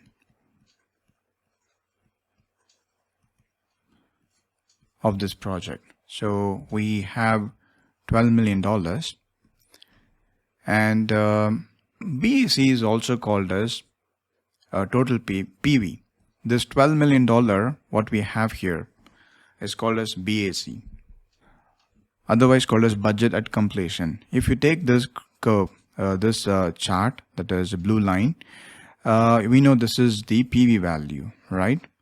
And the point is, if you're gonna spend the money according to the planned budget, by end of the project, when you complete all the planned work, how much money you're gonna spend? So that's about BAC, budget at completion. Towards end of the project, when you complete all the planned work, how much money you plan to spend? That's the question. So and the answer is BAC, budget at completion. Budget at completion is also called as total PV, because this blue line represents the PV, plan value of the project, and okay, the total amount we're gonna spend, the total budget we plan for this project is BAC. In this case, it's 12 million, and this is the same reason why we call BAC as total PV, and therefore BAC and total PV are same. So once you know BAC, now it's easy to calculate EAC. As I told you, EAC is a forecast matrix, which means we have some numbers with us at the moment. You see here this line. This indicates we are in the middle of the project. Okay, we are done with 6 months of time, and we have accomplished some work. Now we are working on calculating the EVM metrics. You need CPI value to calculate EAC. Now, first let's understand conceptually what is EAC is all about. We are here, this is our actual cost, hope you agree with me. This is the planned value, and this is the earned value. In this case, our actual cost is, you see here, it's $7 million. It's our actual cost. And if you take earned value, this line, it's $5 million. $5 million, and let's see what is the plan value here. We found it as 6 million. Okay, so this is the current situation. Now using these three values, let's calculate SPI and CPI. To calculate SPI, we know the formula. Everything starts with EV, and SPI means index, so I'm gonna do division. The next one is PV. Next variable is PV, because we're going to use AC for CPI. Here we have C, here we have C. PV is the left-out item, so I'm going to use that for SPI calculation. EV divided by PV, EV divided by AC. Now let's calculate SPI value. EV divided by PV, in this case EV is 5 million and PV is 6 million. So 5 divided by $6 million, that will be the SPI value. And when it comes to CPI, it's EV by AC. In this case, EV is 5 million divided by AC. AC is 7 million. So let's calculate and find out these values.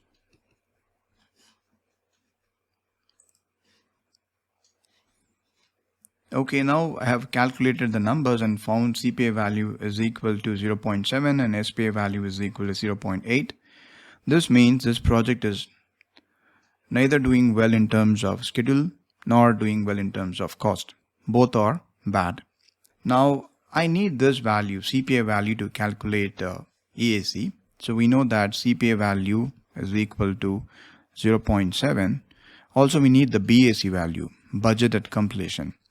So budgeted completion in this case is 12 million. You see here the total amount of money we're going to spend to complete this project. So that would be our BAC. Alright, so we know the BAC, it's $12 million. Now let's calculate EAC. Now EAC is all about how much money we're going to spend towards the end of the project if you're going to continue the current rate of expense. So you are spending money at this rate. The current rate of expense is this. You see here, this is the current rate of expense. You are spending a lot of money. In this case, this is your earned value. This is your actual cost. You see this delta. This indicates you are spending more money than what you actually earn. The worth of work you accomplish is much lesser than the amount of money you have spent. Alright, and if this trend is going to continue like this, towards the end, how much money we will spend? By end of the project, how much money we will spend? So this projection, this number is called estimate at completion. Alright, we say estimate at completion because what you anticipate, if you're going to continue spending money at this rate, by end of the project, how much money we will spend. Definitely in this case, it will be greater than the BAC because here you see the actual cost is above the planned value. Okay. Now your management is curious about this number. We always expect the EAC value to be very close to BAC or equal to BAC. The best case is if the EAC value is below the BAC value, we'll really celebrate. It's a very good situation. Okay, however, in this case, because the rate at which we are spending the money is more than the planned budget, amount of value we earned in this project is lesser than the amount of money we have spent. Okay, so finding this is our objective. However, the question is, Ahmed, should I need to extrapolate this line manually to find this number? The answer is no. We have a formula for EAC. Remember, EAC is same as BAC, but it is influenced by the current rate at which we spend the money, the way how we are spending the money. If the trend is going to continue, what would be our new BAC? That's about EAC.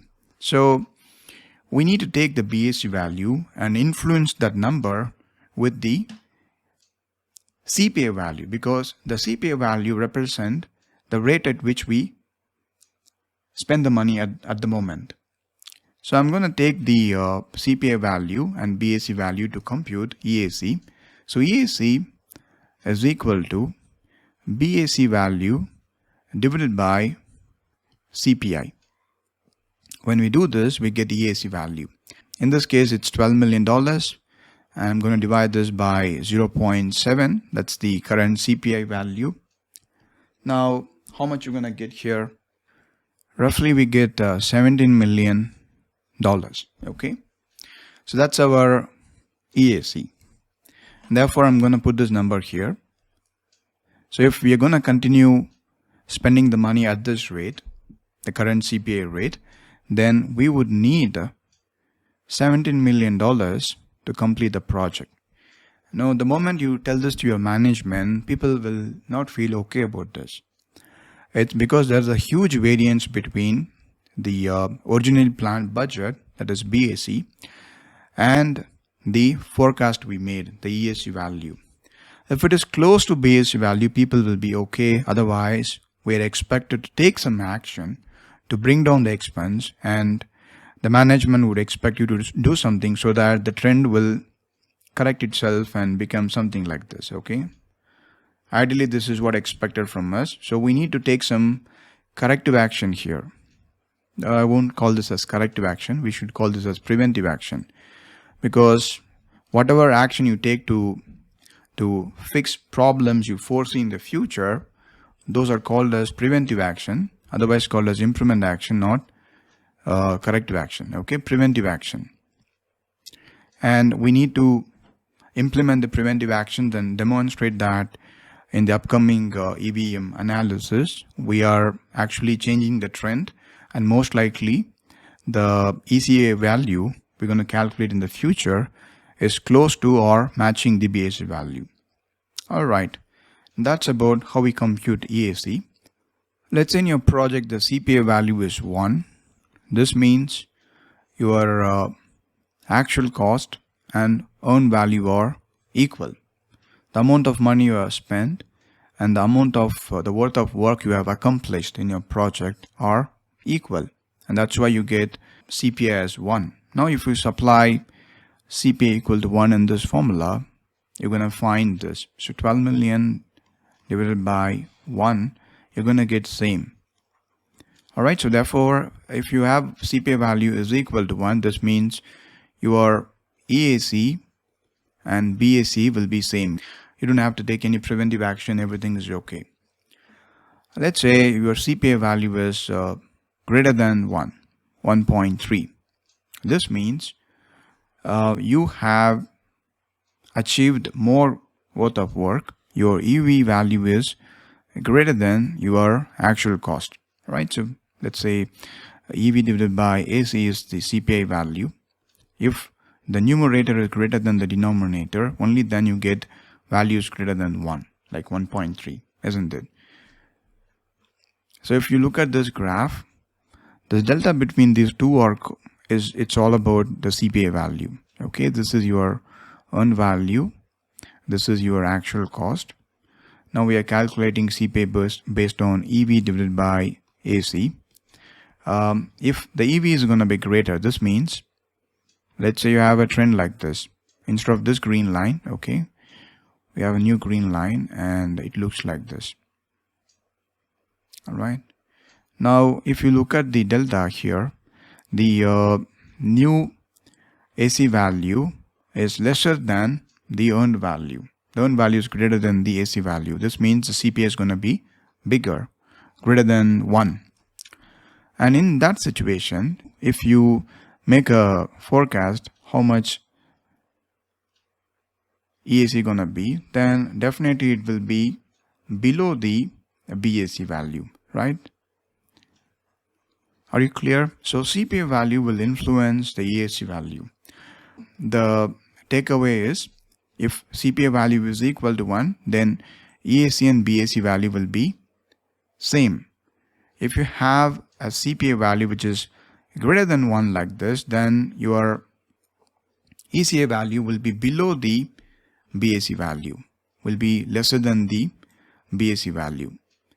In case if you have a CPI value which is lesser than 1, for example in this case we have 0.7, then you're going to see a trend like this. The EAC value will be above the BAC value. I hope you are clear with the EAC calculation. And there are 3 more methods to calculate EAC value. We'll talk about them later in this lecture. Before that, we will learn about few more forecast metrics. Now assume that you have this EAC value and this BAC value. Let me clean up the board for you. The next forecast metrics we're gonna learn now is called as variance at completion, VAC. Well, once you know the EAC value, you can tell what is the delta between the originally planned BAC value, that's our actual plan, and the newly made forecast value, EAC value. So this delta, the gap between these two values, EAC and BAC, is called as variance at completion, because we're talking about when you complete a project, this is the original budget we planned to spend, and now we made a forecast based on the current CPI value, and we found that it's gonna be 17 million. So the delta between these two is called as VAC, variance at completion. Okay, so to calculate variance at completion, we need to first take the BAC value and subtract EAC value from it. BAC minus EAC will give us VAC value. In this case, it's 12 million minus 17 million. We got minus $5 million. Okay, that's our VAC. Just like the SP and the CV value, if you get a negative value in VAC calculation, this means things are not good. Look at this picture. You're supposed to complete a project with the estimated budget of 12 million, but you now anticipate you might spend around about 17 million. This is actually guesswork. You are making a forecast how much money we're going to spend in the future considering the current CPI value. Based on this, you found that we're going to spend 5 million more than the originally planned budget. That's the forecast we made now. And that's about VAC value. You get a positive number, then it's going to be okay, because it's something like this. Your CPI value is greater than 1, like 1.2 or 1.3. In case, so you might have a, EAC value somewhere here. In this case, you get a positive delta. Let's say this is 7 million. Then if you go for 12 million minus 7 million, you're going to get 5 million, positive number. This means good. You are seeing a good future. The value, the amount of money you will spend towards the end of the project would be lesser than your total planned budget. If the CPI value is 1, then the BAC and EAC value will be the same. Alright, so that's about VAC. And we have another number called ETC, estimate to complete. Now let's talk about the another earned value metrics called as ETC, estimate to complete. After calculating the EAC value, now your sponsor is asking you, alright, let's say we gonna spend this much amount of money to complete the project. If so, how much more money you need to have in your pocket to complete the remaining work? Remember, here she is asking you to how much more money you need to complete the remaining work, not the whole project work. So how you calculate this? Well, technically your sponsor is asking you the EAC value. What we have here is 17 million, okay?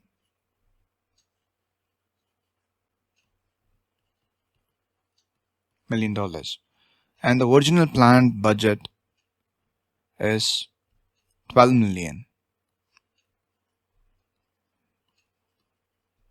So this is your EAC value and this is your BAC value. Now your sponsor is asking, okay, if you're gonna spend 17 million to complete the project, tell me how much more money you need to complete the remaining work. Remember, he is asking you about the remaining work. Don't ask 17 million because you have already spent 6 months of time and completed some work and you actually spent some amount of money. How much money so far you have spent? This much amount of money has been already spent in the project. This is your actual cost.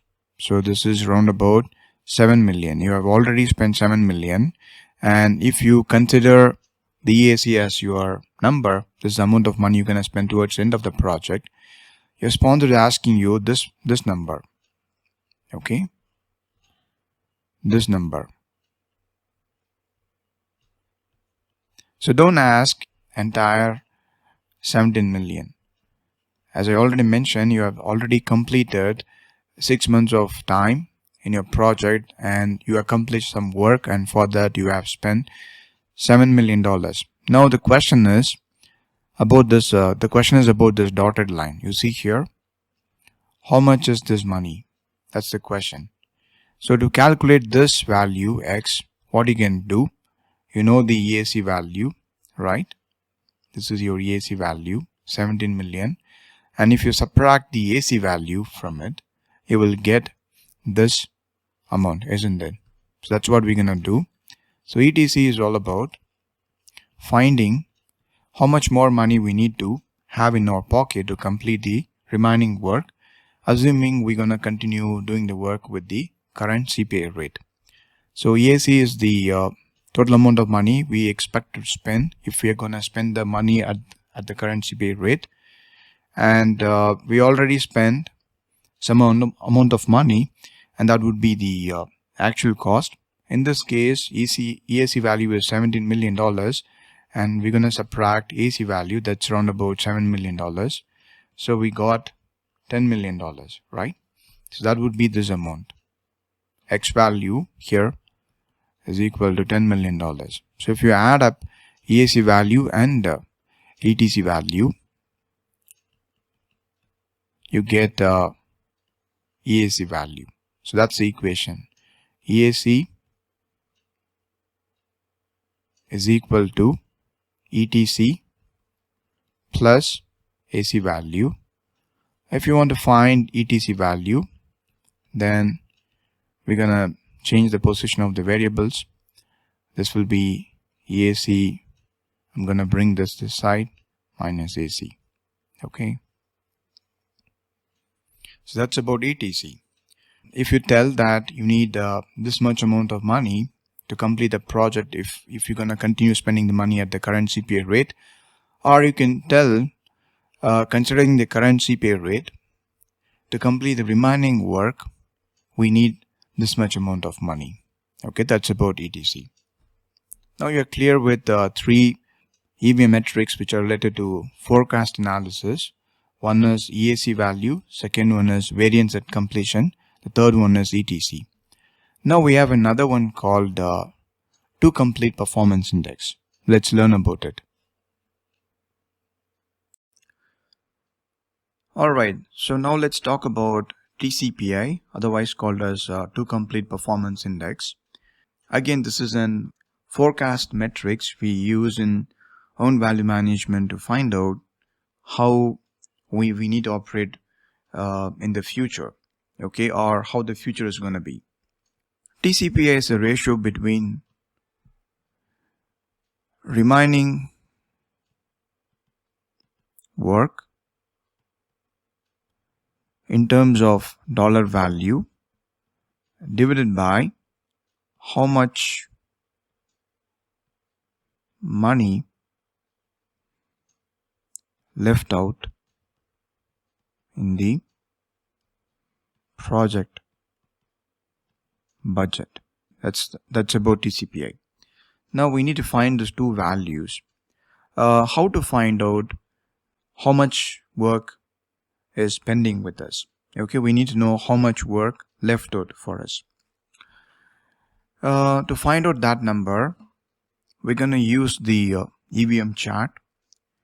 If someone asks you how much worth of work you had to accomplish, okay, so for that, first we need to find the total worth of work we need to accomplish to successfully close this project. So total worth of work, or we say total work in terms of dollar value. Okay, both are same. This is about the total planned work, so that would be our BAC. You see here, this is the total planned work. We plan to accomplish some 20-30 work packages, and for that this is the budgeted amount we plan to spend. So your BAC represents the total work we need to accomplish in the project. Now we need to find out how much pending work we have, how much more work we need to accomplish. So for this, we need to first find out how much work we have actually accomplished so far, and that would be your earned value. Okay, so earned value is about the worth of work so far we have accomplished in the project. So we are done with 6 months of time, and you have earned $5 million worth of work, right? Of course, you have spent $7 million, but how much worth of work we have accomplished? According to the plan, to complete, let's say, 30 work packages, you have spent $7 million, but according to the plan, we're supposed to spend only $5 million. That's the worth of work we have accomplished. For the 30 work packages, if you put a price tag, how much is the worth of this work? According to the plan, it is $5 million. So our earned value will give us how much amount of work we have accomplished so far, we have earned so far. So in this case, this is 5 million.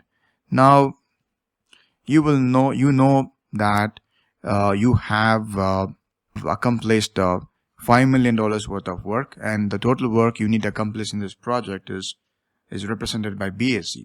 Now, if someone asks you the pending work, what we have to do, we need to take the total work, that is BAC, and subtract that with the EV value.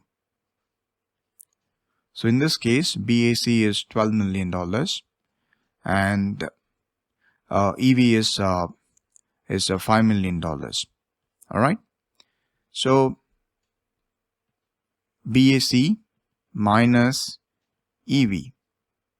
So in this case, this will be 12 minus 5 million, that will be $7 million. So this is the amount of work we yet to accomplish. Okay. So we got the first value. So if you go to this formula, we have found how to calculate the remaining work. The remaining work should be calculated based on this equation. Total work minus how much work we have accomplished, you have earned so far, EV. Now it's time to find out how much money is there in your budget. Now again, the total amount of work you have in your project is represented by the BAC. Again, that reflects your total project budget, isn't it? BAC will help us to understand what is our total cost baseline. That will be 12 million. And how much money left out? So far you have spent this much amount of money. Your actual expense incurred so far till date is represented by the AC value. We have the AC here, so that is 7 million. Now if someone asks you how much more money you have in your pocket, left out in your pocket, I would say I will take the budget, 12 million, and subtract the actual cost. So far how much money I have spent. Okay, so that will give me the amount of money left out in my account, in my pocket. So remaining fund can be calculated based on the total budget, and I'm going to subtract the actual money spent. In this case, it's $12 million minus AC value is 7 million, and I'm going to get a value 5 million here, right? So we also found how to calculate the remaining fund. So remaining fund, or how much money left out in your project budget, considering the current so far how much money we have spent, the AC value can be represented by this equation, BAC minus AC. Okay, so that's about TCPI. Remaining work we need to accomplish divided by remaining budget you have with you. That's all about TCPI.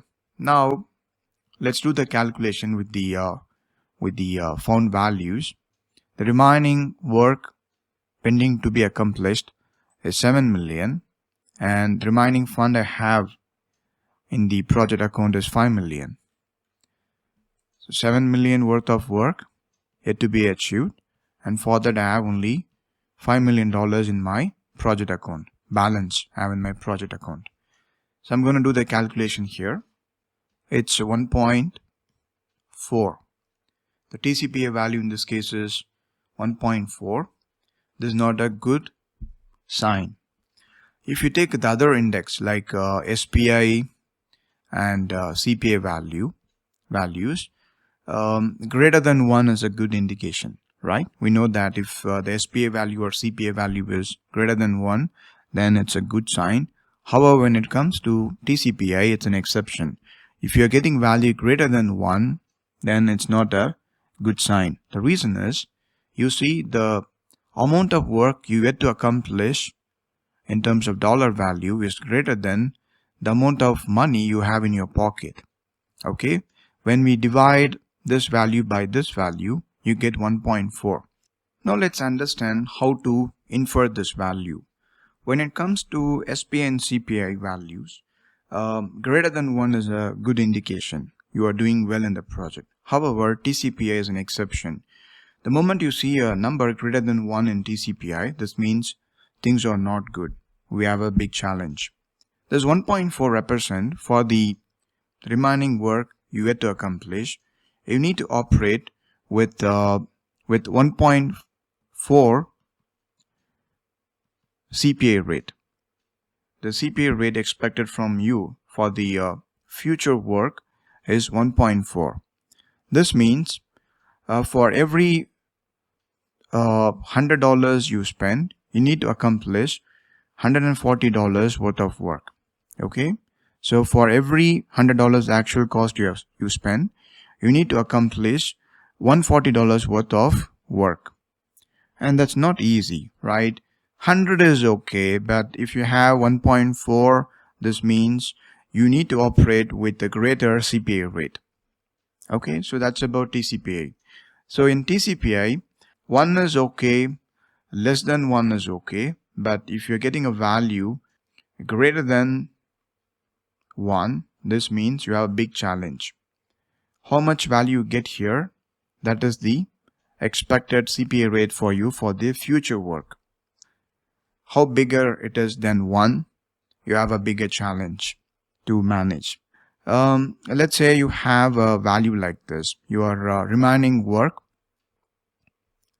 how much amount of work you had to accomplish or to earn is $10 million, and the amount left out you have in your project account is $12 million, then you have a good situation. So let's calculate CPI value here.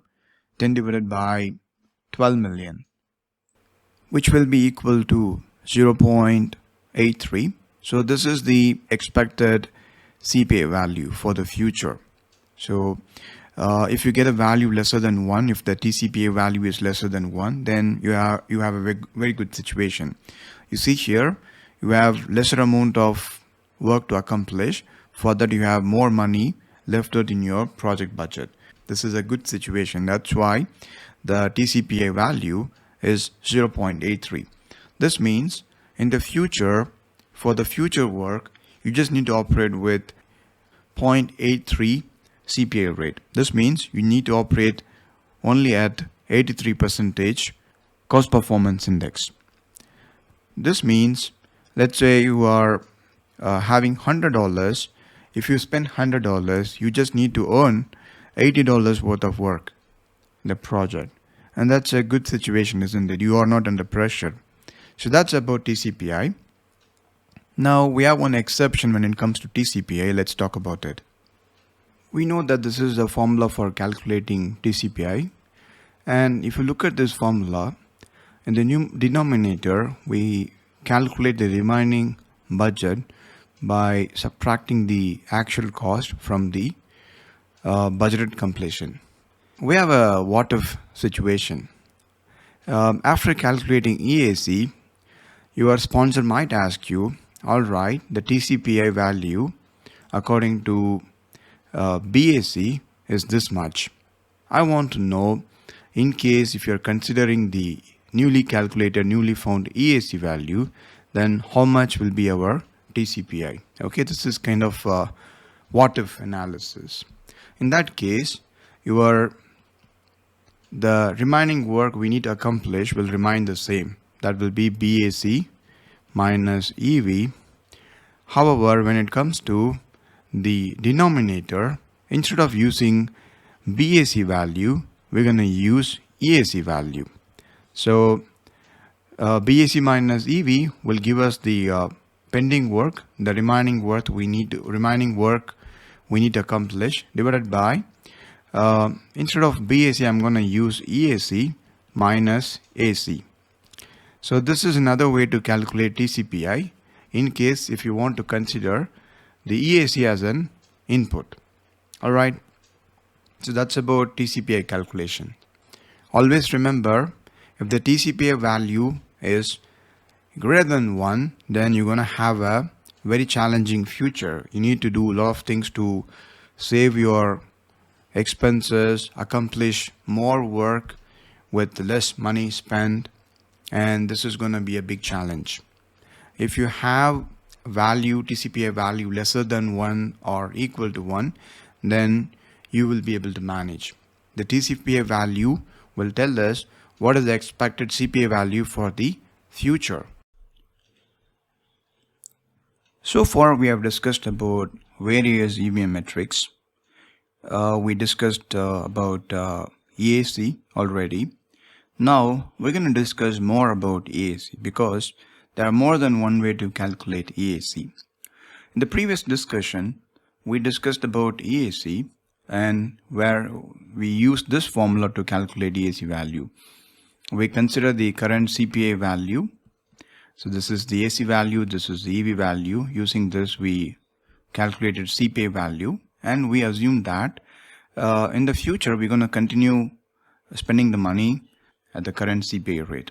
And so we use this formula to calculate EAC value. Most of the project management softwares will use this formula to calculate the EAC value. For example, if you take MS Project, it will by default use this formula to calculate EAC value. However, there are a few more methods to calculate EAC value. Depending on the context, we need to use the right method. Before discussing other methods, we will start with the fundamental question, why we need to know EAC value. EAC is all about, we are trying to make a prediction by end of the project, how much money we're going to spend. We want to know this number, considering the current situation, things happening in the project. And that's why we use CPI value to calculate the EAC value in this case. However, sometimes you don't want to purely calculate EAC value using CPI and BAC. You want to use a different approach because you think that would give you the more reliable number, EAC value. Remember, EAC is all about something we predict what could happen in the future, and we want a EAC which is close to reality. If you say we're going to take 7 million to complete the project, maybe in the future when you complete the project you might end up spending 16.5 million or 18 million. You want to make a guess that will be close to the reality. When you are making guesses, you need to make educated guesses. Sometimes you think calculating EAC value purely based on CPI won't help you to get a number which will be close to reality. So first let's talk about method 2. So this is method 1. We will first talk about method 2, another way to calculate EAC value. So this is about end of the day, how much money we're going to spend when we complete the project. That's about EAC, right? We know this. Let's take the AC value. If I want to know how much money in total I'm going to spend towards end of the project, I already know I have spent some amount of money. We are done with 6 months of work and we have actually spent some amount of money. In this case, AC value is 7 million, isn't it? That's the AC value. And when it comes to EAC value, it's $5 million. So that's the not EAC, EV value. So we know that EV value in this case is 5 million.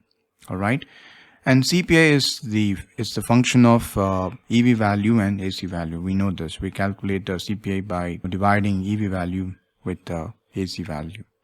Now, I need to know the AC value because we are predicting how much money we're going to spend in total. For that, first thing is we need to account the actual spending. So for how much money we have actually spent AC, and I need to know how much value of work I'm going to accomplish, and I'm going to operate with what efficiency, cost efficiency. Sometimes you feel like whatever happened has happened. Yeah, the CPI value is not good. Sometimes it might be great. You might get a number greater than 1. In this case, it's less than 1. Whatever it is, but I'm believing the future is going to be as I planned. I don't want to bring in the current CPI value into the calculation. Whatever happened has happened. I'm going to believe in the future things going to be same as how I planned things. The future is going to be same as I envisioned.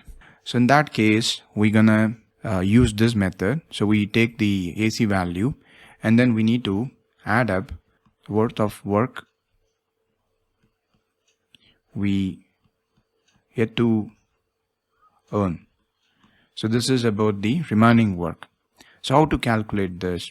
We did this, we know about this number from our previous discussion. In TCPI, we found how much pending work we have using BAC minus EV. You know this. So if you look at this chart, so far we have earned this much amount of work, right? That's our EV value. We have earned $5 million worth of work, and we plan to achieve in total $12 million worth of work. That's our BAC. So if you want to know, this is my total work and this is the amount of work I have so far earned. Okay, this is your EV value. How much this is about. Okay, I want to know this value. So how to calculate? That would be your pending work. How much worth of work we yet to accomplish, yet to earn. So how to calculate this number? We know the total value, that is the BAC. So I'm going to take BAC and subtract the EV value from it to find the balance work. Okay, so that's exactly what we are doing here. So therefore, the final formula would be AC plus BAC minus EV. So this is about the actual money so far we have spent, and we are assuming the future is going to be as we planned, as we envisioned. I don't want to bring in the CPI value. So if you have a situation like this, then we calculate the EAC value using this method 2. All right. Now we have another method. Well, I know currently the AC value is this much. We have so far spent this much amount of money, and I neither believe we will be doing the remaining work as planned with the planned CPI rate, or even I don't believe I would be doing the work with the current CPI rate. Okay, both are not valid.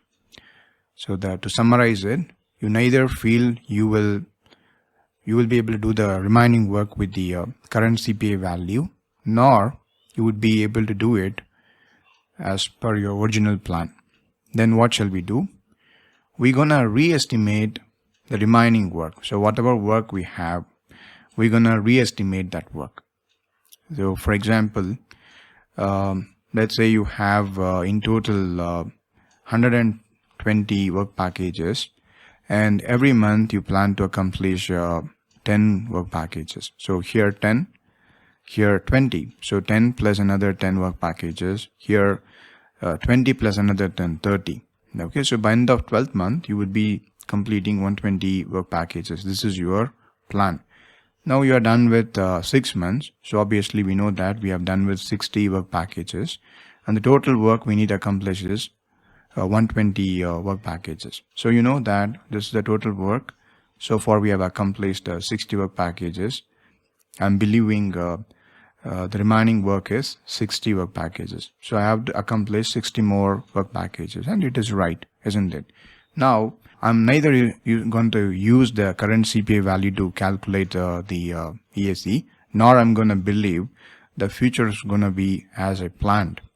I'm going to re-estimate all this 60 work packages and find out what is the worth of each work package. And I'm going to add them all. And that's about the third method. Re-estimate the remaining work. Re-estimate the remaining work and add this value with so far how much money we have actually spent, the actual cost. So this will give you a very realistic number. However, it's a time-consuming process, because re-estimating 60 work packages or whatever work you get to accomplish is not an easy task. You need more time. However, this is valid. This is a good approach for two reasons. First is the numbers you're going to get is going to be very realistic. Maybe when you did planning, you made a lot of assumptions. You were not much aware of the project scope, its complexity, project risks, and so on. Now, after doing the project for 6 months, you and your team members will be knowing many things about your project, the product, its complexity, the stakeholders, risks, and so on. Now, if you re-estimate things, probably you're going to come up with more reliable numbers, and that will be very close to reality. And you should only use this technique when you feel, well, the future plan is no more valid, nor you want to use the current CPI rate to calculate the EAC. That's about method 3. Now let's talk about method 4. When it comes to method 4, it's very similar to method 1 and method 2. So this is method 1, this is method 2. I would say it's a combination of method 1 and method 2. It's a more sophisticated way to calculate EAC. If you take method 1, we have calculated EAC value purely based on CPI, right? And you are thinking, well, I don't want to purely believe in CPI. I also want to bring in the SPI value. Why we need to do this? Let me ask you a question. Your CPI rate is poor. Let's say it's 0.8. And your SPI rate is good. It's 1.2. So in this case, you are not doing well in terms of cost. You are spending more money than the amount of work you have earned. And when it comes to SPI, you are ahead of the schedule. We know this. Now assume you have spent more money in your project because of deploying more resources so that you can complete more work. You can earn more work. Yeah, of course, you have spent more money than the amount of work you have earned. That's why your CPI value is poor, less than 1. However, you did this to speed up the work. You deployed more people, you spend more money so that you can be ahead of the schedule. And this is not totally a bad situation. Half good, half not good. I hope you agree with me. And that is the reason sometimes you need to consider SPI as well when you calculate EAC. I hope you got the reason why we go with both, isn't it? If you just calculate, in this case, if you just calculate the EAC value using CPI, well, you are missing out a very important piece of information. Your CPI value is poor because you want to push your schedule, you want to push your project to be ahead of the schedule. And this is something good. So this project is not totally bad. As a matter of fact, the CPI number is poor because you wanted to have a better SPI value. So in this case, it's reasonable to consider both of them for EAC calculation. So what we're going to do here, EAC, again, we have to take AC and we have to take the remaining work. Okay, so when it comes to remaining work, we know that it's BAC minus EV. Remember, I told you this is a combination of method 1 and method 2. Now I'm going to divide this with CPI value, also SPI. So I'm going to create a consolidated number. I'm going to put the CPI and the SPI value, and I want to come up with a constant, okay, by multiplying CPI and SPI so that it represents both CPI and SPI. So if your CPI is poor, your SPI is good, they normalize each other. If your CPI is poor and your SPI is also poor, then it's going to magnify, it makes the situation more worst, isn't it? If your CPI as well as SPI are better, it's going to make the situation much, much better. I hope you understand what I mean. Okay, so I'm going to multiply CPI and SPI value so that they know they complement each other, normalize each other. And then I will divide the remaining work by this value. So that's about method 4. We normally don't use this method unless otherwise you are very particular about the SPI value.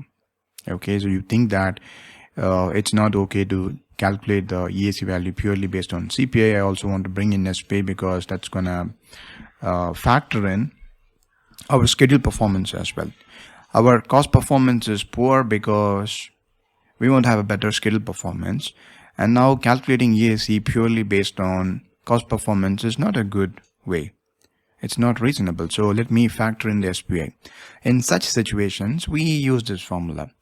And this formula is not used often in projects.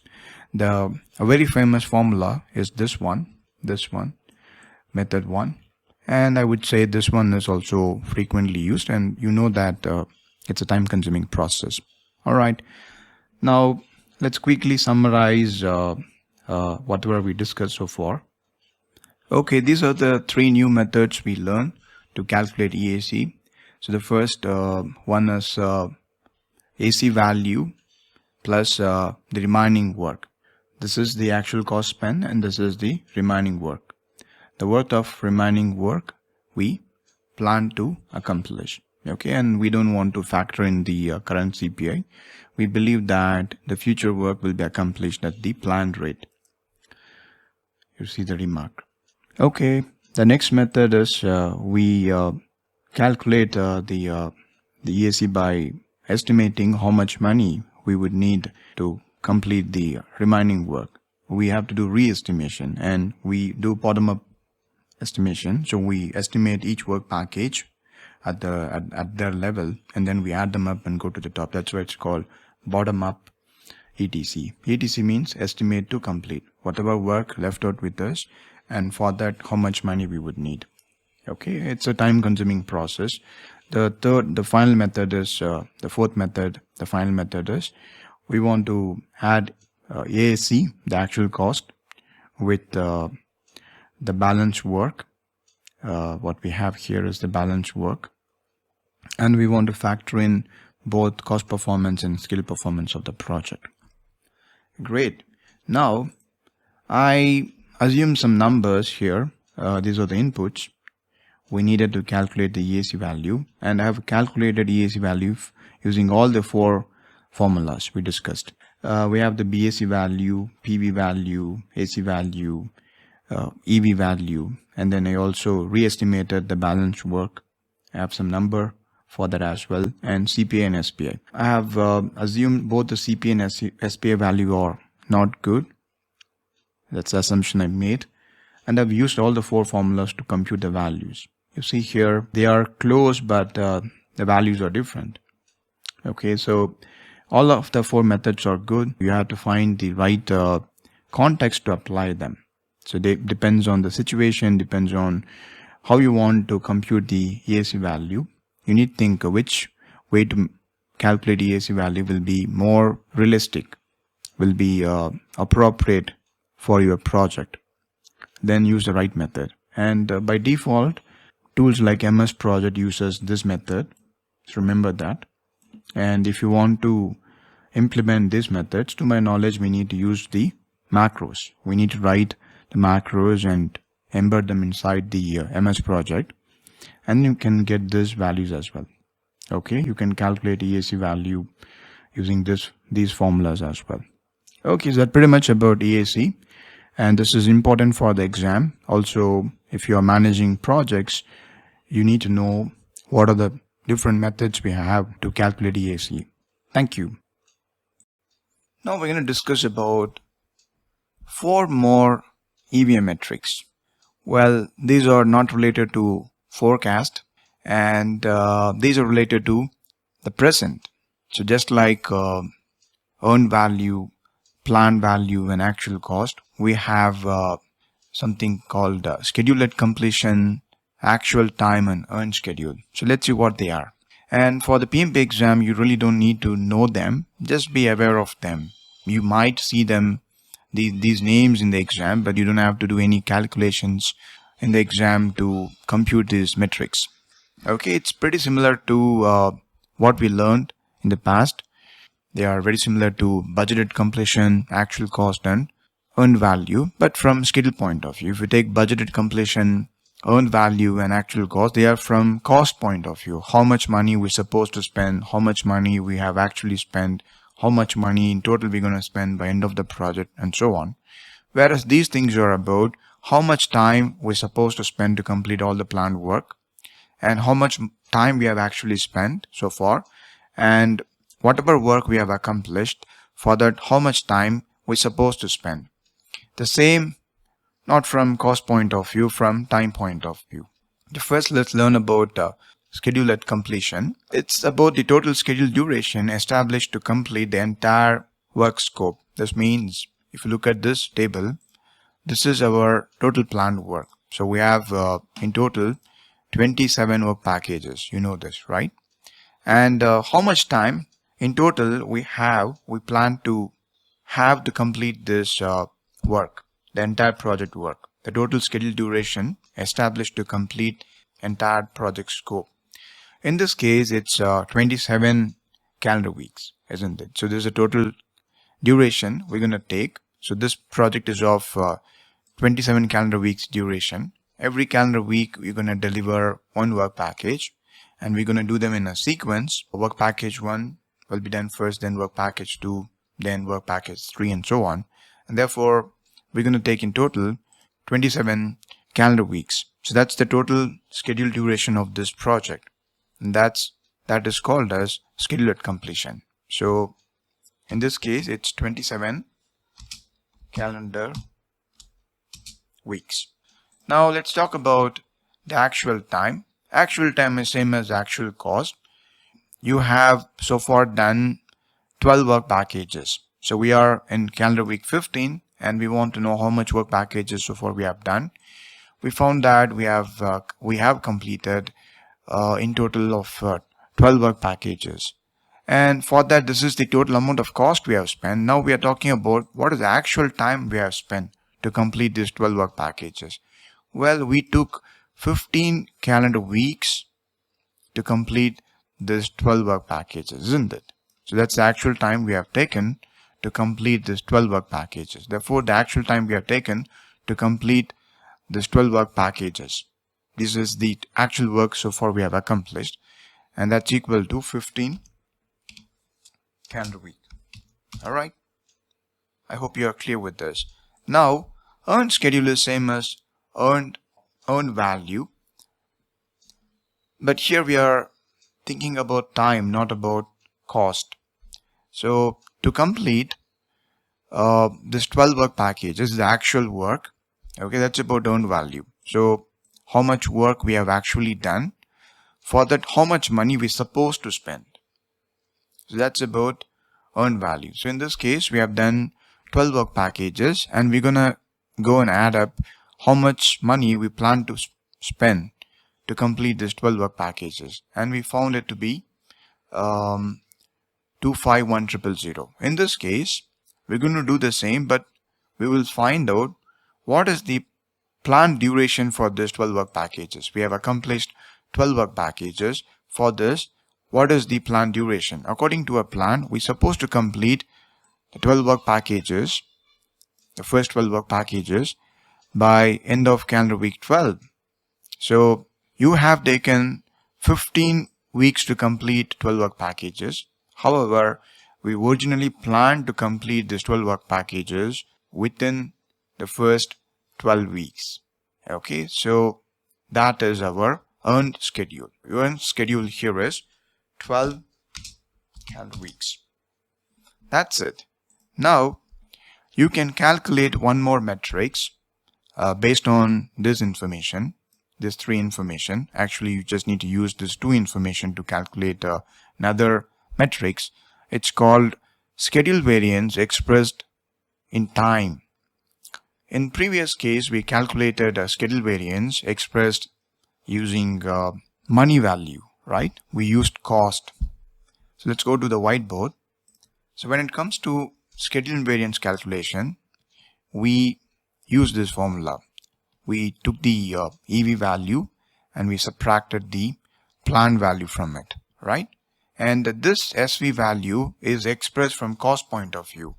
Both the EV and PV are representation of money, how much worth of work you actually earned, and this is the planned value of your work. How much work as on today we are supposed to accomplish, and for that, what is the planned budget? So both are dollar values, and so this one is also expressed in terms of money, dollar value. But if you want to express this in terms of time, then you can use this formula. Instead of earned value, you're going to use earned schedule, and we're going to subtract it with the actual time, okay, AT. Here we have both AT value and ES value. Let's use them to calculate schedule variance in terms of time. We know the equation ES, earned schedule, minus actual time spent to complete the work. So here I'm gonna bring in 12, that's the earned schedule, and then the AT value is 15 weeks. So when we do this, we got minus 3 calendar weeks. Now you tell me, are we behind the schedule or not? Of course, yes.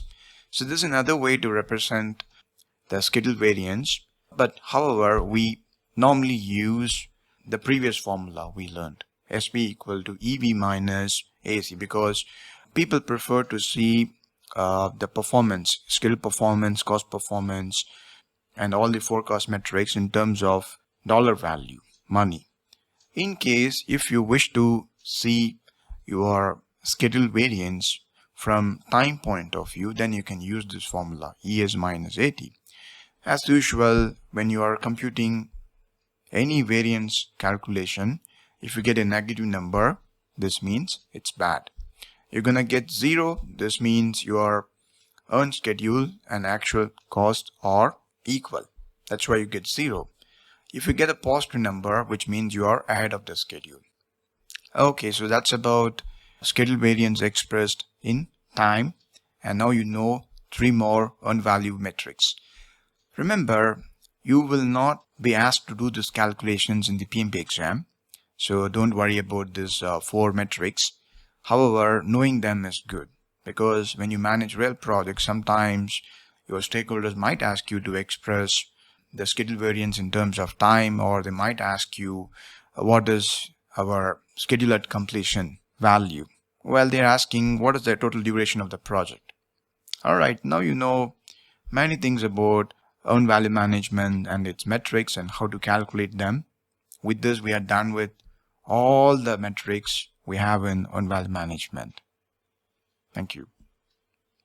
If you're liking this video and watching this board, then most likely you like my method of teaching and find it effective. And if you are someone preparing for the PMP exam, and if you're looking for a project management coach, then the good news is at GAN Scholar, we conduct monthly boot camps. You can enroll in our boot camps. We offer 35 PDUs in effective training, and make sure you pass your exam. You can enroll in a boot camp by going to this link, and I will also provide this link in the description. The first 2 days of the training is for free. You can see for yourself. If you're satisfied with the training, you can continue with us. We offer 35 PDUs. Also, we assist you in drafting and reviewing your PMP application, preparing a customized schedules for your exam study plan. Also, we assist you in understanding your knowledge gaps during your exam preparation. Whatever it takes for you to pass your exam, we offer everything from our side. The day you enroll with us, till the day you pass your exam, we will be mentoring you and guiding you. And that's a promise from our side. In our bootcamp, we use a special method to teach project management concepts, with which you will develop a thinking system and a mind map. Using these, you can easily reason with all the scenario-based questions you're going to see in the exam and pass the exam. Please click the link provided in the description and register in a bootcamp. In this video, I will show you quickly how we perform earned value management analysis using MS Project. Okay, so now this is our plan.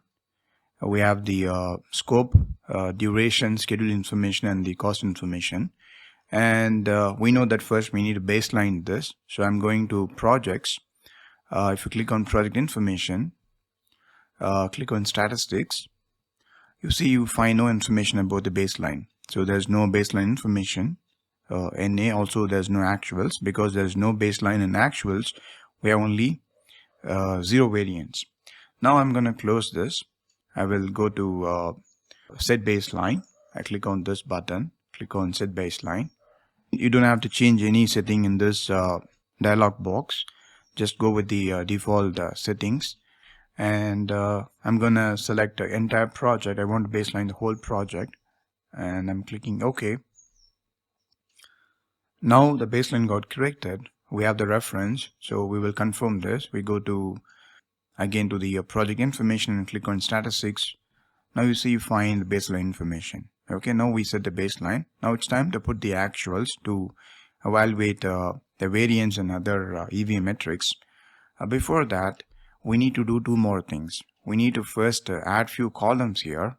There's many ways to enter and visualize the actuals and EVM metrics. I prefer this method, the method I'm going to show you, because I'm an Excel person. I like spreadsheets, so I prefer to have columns for everything. I want to visualize the information using cells and columns and rows.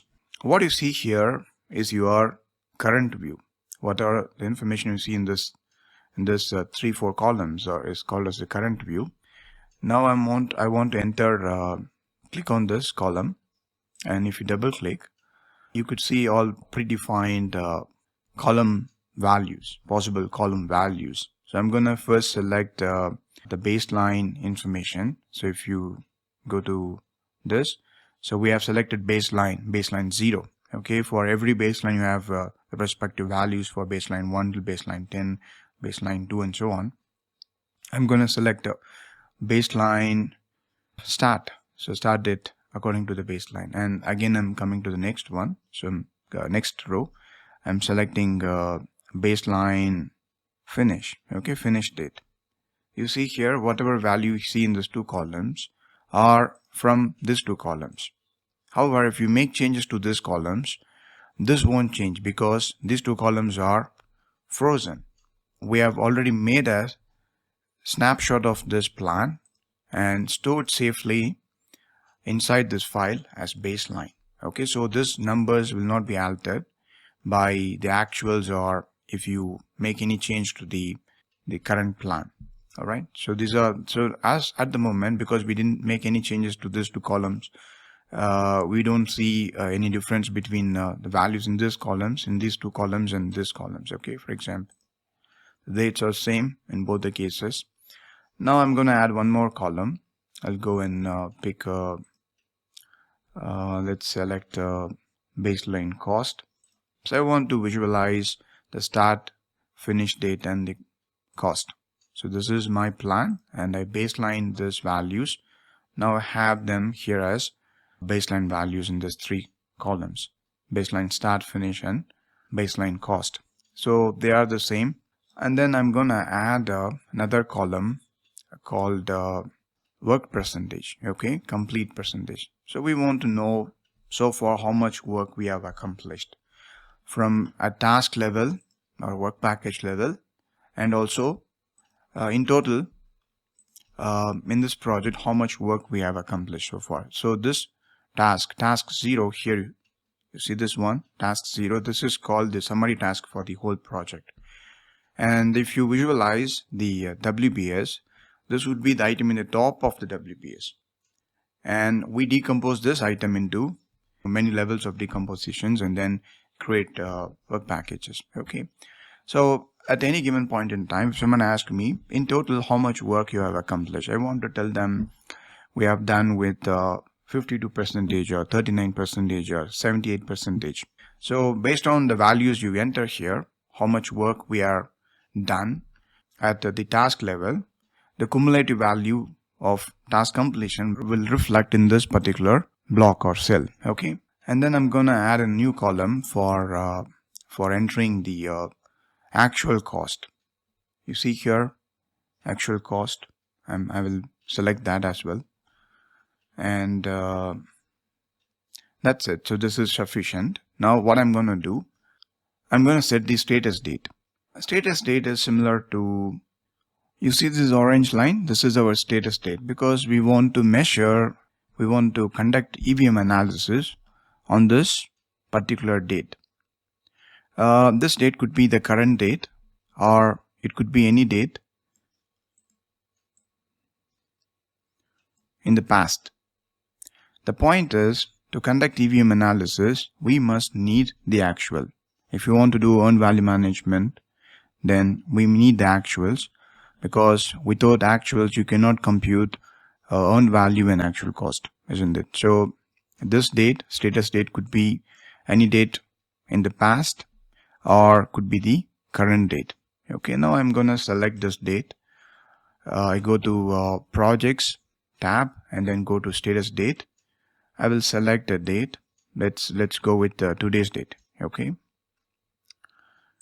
as on today, I want to know how the things are, how my project is doing, and based on the day, based on the status date, the EVM values metrics will be calculated.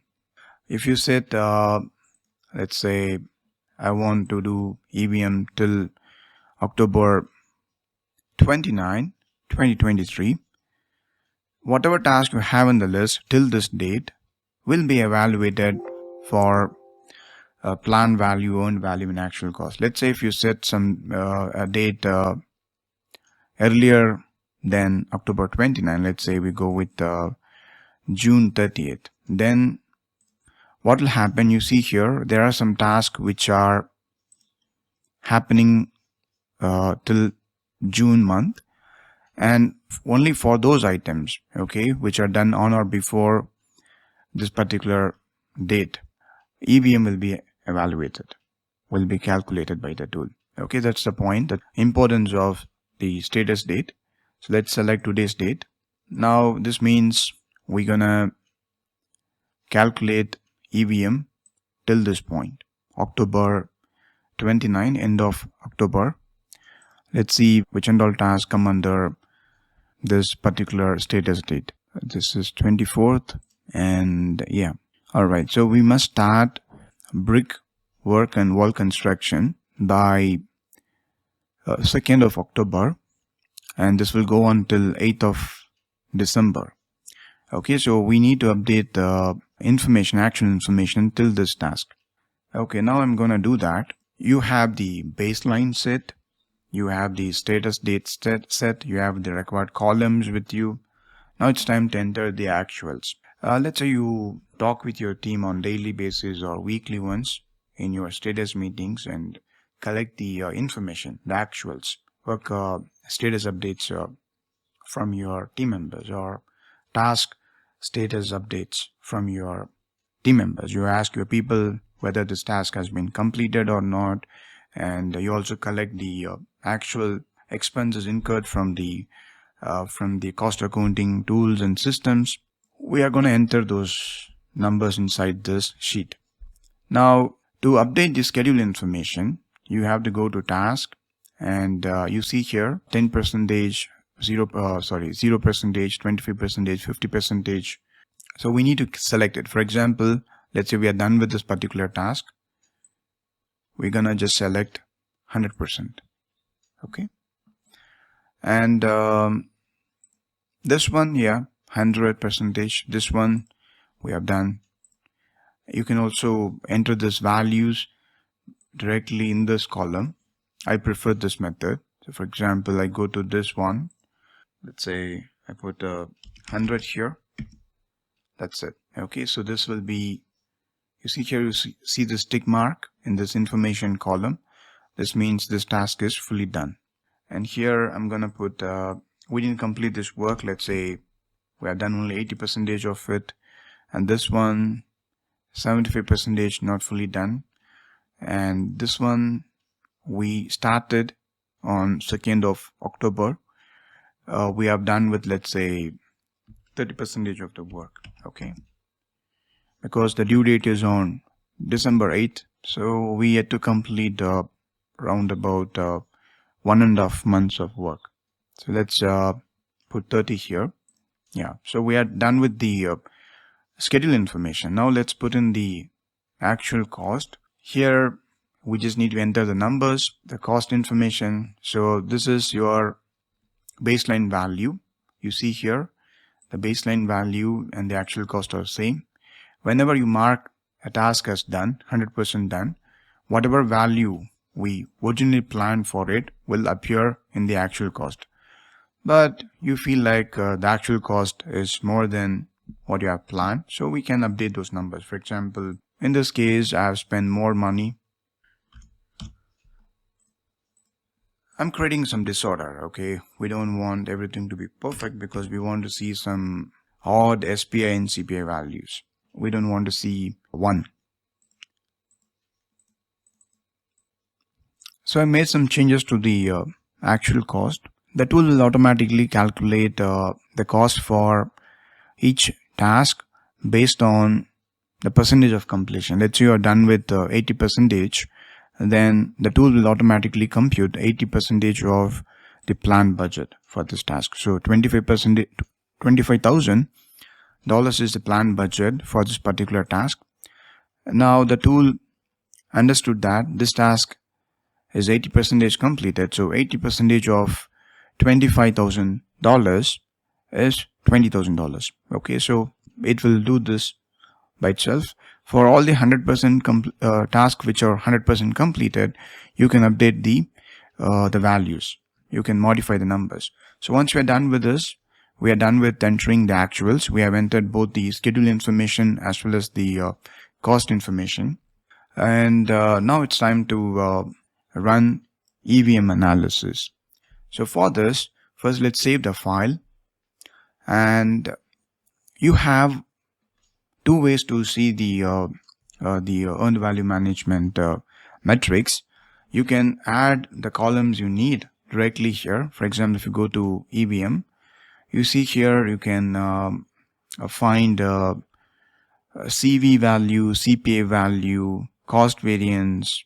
You see estimated completion. You just add these columns. Let me show you something. So let me put this one. You see automatically the tool has calculated the estimated completion value for the total project. We always particular about this first row because this is where we have the project summary task. At project level, what is our baseline cost? This is the budgeted completion, and this is our actual cost in total. So far, how much money we have spent. So from here till here. Okay, and this is the estimated completion based on current CPI value. MS Project has calculated the EAC by taking the CPI and the BAC value. Okay, this is our BAC. You can add all the required columns and see all the EVM metrics values. The easiest way is to directly go to view, and you see here tables. You have to go to tables, and you see here more tables. Click on this button and you go here. In this list you will find earned value. Okay, you can click that one. You have 3 tables related to earned value, and then earned value cost indicators and schedule indicators. Let me select this one, apply. Great. So now we are seeing all the EVM metrics. So we have the PV, and we have the EV, and we have the AC. PV is also called as budgeted cost of work scheduled. That's another name we used to call PV. And here we have the EV value. This means budgeted cost of work performed. And here we have the AC. This is also called as ACWP, actual cost of the work performed. And you have the SV value, CV value, EAC, BAC, variance at completion. All right. And this is the row we are interested in. So we want to know in total for the whole project, what is the current SV value, CV value. In this case, both are negative numbers, so you are not doing well in this project. Okay. And if you want to see the other numbers, you can go to tables again and click on more tables. Go to let's say cost indicators and apply. You see along with BAC, AC, VAC, we have TCPI value. Also we have CPI value. You can do the same with schedule indicators as well. Select earned value schedule indicators. Now you could see SV, SPI and SV percentage. Here you could see along with SV and SPI, you could see a new matrix Well, for the PMP exam, we don't have to learn about this metrics, but this is something you will find in MS project. It's called SV percentage and CV percentage. It is computed by taking the current SV value, and we have to divide that by the corresponding PV value, and we have to multiply that with 100. When we do that, we get this value. Negative percentage means we are bad. How big the number, which means that bad we are. If you get a positive number, then we are good. And if then the percentage is a bigger value and also a positive value, then we are doing really good in the project. 0 means you don't have to worry. Okay. And now we can also go to the reports. And if you go to reports and go to cost, you can click on earned value report. You get some graphs of the, here we have the EV, PV and AC values. For the future dates, we have 0. So, that's why these 3 lines are dropping to 0 abruptly. Till the status date, we have information. And you can do a lot of things with this graphs. You can go and modify the fields, the axis values, the units and so on. So play with it. And you can also go to again reports, dashboard, cost overview. So you could see some summary of how we are doing in the project. So this much amount of work we have done, 23%. Yeah, so this is the total budget we have, cost, and we have spent some money, and this is the remaining funds we have in our project account. Okay, whatever we have seen here is sufficient, more than sufficient for you to visualize and understand EVM concepts to the core. And moreover, because now you have seen how it is done in a tool like MS Project, you know how to generate the values and prepare the report in your project. Okay, with that we are done with this part of the lecture. I will meet you in the next part of the lecture. In this segment of the lecture, we will solve 4 scenario-based questions on earned value management. The general procedure is as follows. I will present the question on the board and you will have 1 minute to read the question carefully and come up with the right answer. Since we do not have a timer in this video, feel free to pause the video to give yourself sufficient time to analyze the scenario and select your answer. Once you have found the right answer, please provide your choice, that is option A or B or C, in the chat along with an explanation of why you have chosen that particular option. Afterwards, I will provide the explanation along with the correct answer, and that's how we will proceed. Alright, so now here is your first question. Please pause the video to provide your answer in the chat along with your explanation. Let's solve this question. In a project where the CPI, the cost performance index, is 1 and the EV earned value is $5 million with the budgeted completion BAC value of $12 million. Your sponsor wants to know the ETC.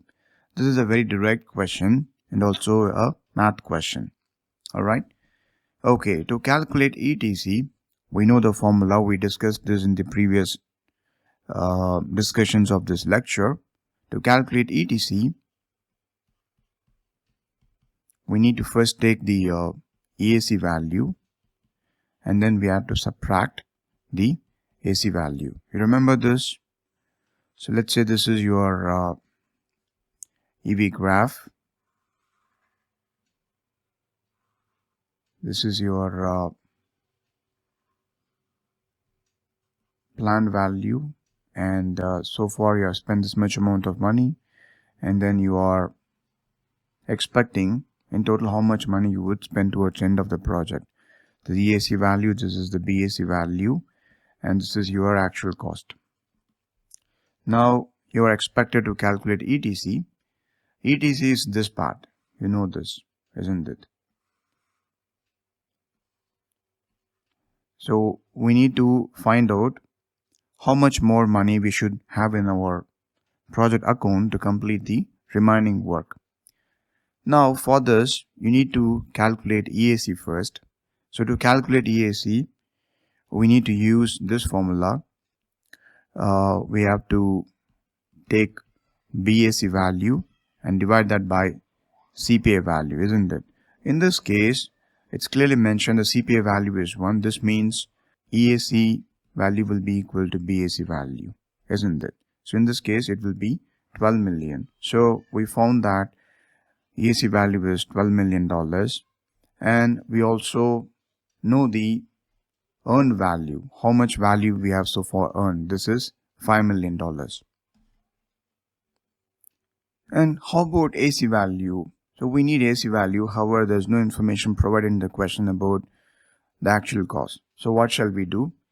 You need to pay attention to the CPI value once again. If CPI value 1 means EV and AC are equal. You agree? Because to calculate CPI, we need to take EV value and divide that by AC value. In this case, the CPI value is 1, right?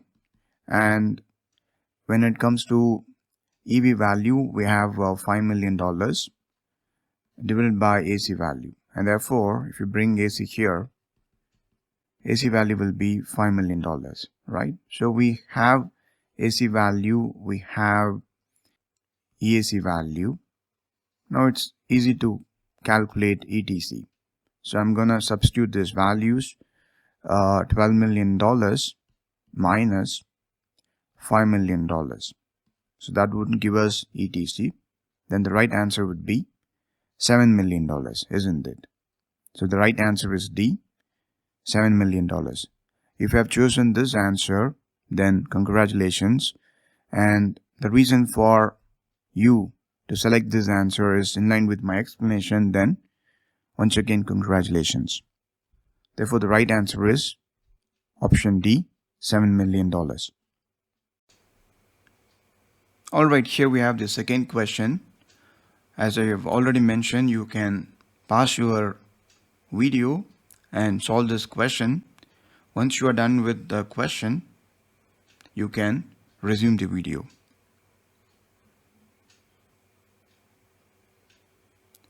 Alright, I hope you have solved the question. Let's solve this question together.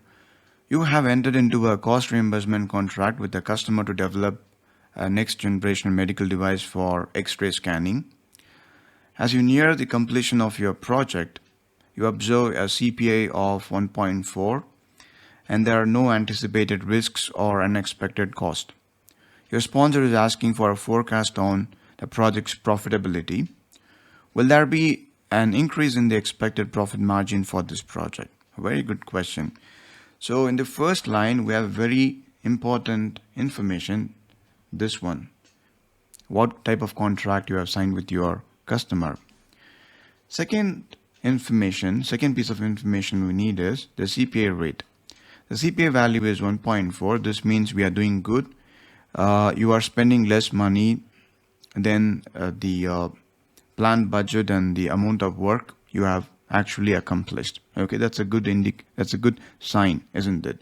So if you are spending less money than your planned budget, this means you should be having more funds left out in your project when you complete the project, isn't it? And that's why sponsor is asking, will we have any increase in the profit margin because we are spending less money than the planned budget? Now, considering that we will continue this way towards till the end of the project, won't we have a lot of money left out in the budget? And won't that become part of our profit? Well, this is partly correct if we have signed for fixed price contract. So when it comes to fixed price contract, if you have funds left out in your project, they will become your money. You can add them to your project's profit and that will boost your project's profit margin. Well, in this case, we have signed for a cost reimbursement type contract. So whatever money left out in the project need to be returned to the management or to the customer, and it won't become part of a profit. And therefore, in this case, there won't be any additional profit beyond the planned profit. Of course, because the CPI value is great, you're going to have a lot of money left out in your project, but you cannot consider those left out money as your profit. They won't help you in any way to increase your profit margin, because we need to return them as we signed for cost reimbursement type contract. According to cost reimbursement type contract, we can reimburse all the legitimate expenses incurred to do the project and to conduct the project activities. In a fixed price contract, well, you quote a price. In case if you save some money, then you don't have to submit any bills for reimbursement. So you give a quote, customer will agree for that quote, and you're gonna get the payment for the done work, and you don't have to submit any bills or any papers. No verification will happen. And therefore, in case if you have saved some money in your project budget, well, you don't have to declare how much money left out in your project. They will become part of your profit. However, in this case, we have signed for cost reimbursement type contract, and therefore we must need to submit the bills for all the expenses incurred in the project. In case if you do not have any bills or any papers to prove that you spend a sum of money, then we need to return the money back to the client, and therefore this will not become part of our profit, project profit. And the answer will be answer option A. There won't be any additional profit beyond the planned profit. Well, this second option B can be eliminated. You cannot answer this without referring to the benefit management plan. Of course, how are we going to realize the project profit will be part of the benefit management plan. However, will there be increase in the profit margin because of good CPI value? Cannot be found inside the benefit management plan. So you can eliminate option B. Option C, considering the CPI value, there will be an increased profit. Of course, this is true in case if you signed for fixed price contract, not cost reimbursement type contract. So you can eliminate this as well. How about option D? The project will bring lesser profit than the anticipated profit. Definitely no, because you are spending the money according to the planned budget. As a matter of fact, your expenses are lesser than the planned budget. This means there won't be any impact on your profit margin. Also, it is clearly mentioned in the question, there are no anticipated risks or unexpected costs. So you won't spend any extra money in the future. So you don't have to worry about whether your profit will get affected or not. There won't be any impact on your profit. And therefore, you can eliminate option D as well. So the right answer is option A. There won't be any additional profit beyond the planned profit. Great. So if you have chosen option A, then congratulations. And if your explanation is in line with my explanation, then once again, congratulations. Okay, here we have the next question, the third question. You have 1 minute time. You can solve this question. And once you are done, you can resume the video. Please pause the video now, solve this question. And once you are done, you can resume the video. Okay, I hope you have solved the question. Let's solve this question together. Mike, a project manager, is conducting research to develop his own project management plan. This means Mike is going to start a new project. Okay, so he wants to learn few things. So he's doing some research on his own. While going through the project archives of a previously done project, he discovered that the scheduled finish date showed a CPI of 0.81 and an SPI of 1.23. So this is a done project. This project is already over, and Mike is going through the records and he found that the CPI value of this project is 0.81 and the SPI value is 1.23. Intrigued by these results, Mike is trying to understand the reason behind them to gain insight for his own project. What could be a plausible explanation for this performance indicators in the previous project? Very good question. You will see this question in many mock exam simulators. There are chances that you might see this question in the real exam as well. Now, let's solve this question. To solve this question, first we need to understand, for a completed project, if you have properly implemented all the planned work and closed a project, then For such projects, the planned value, the actual cost, and the earned value will be equal.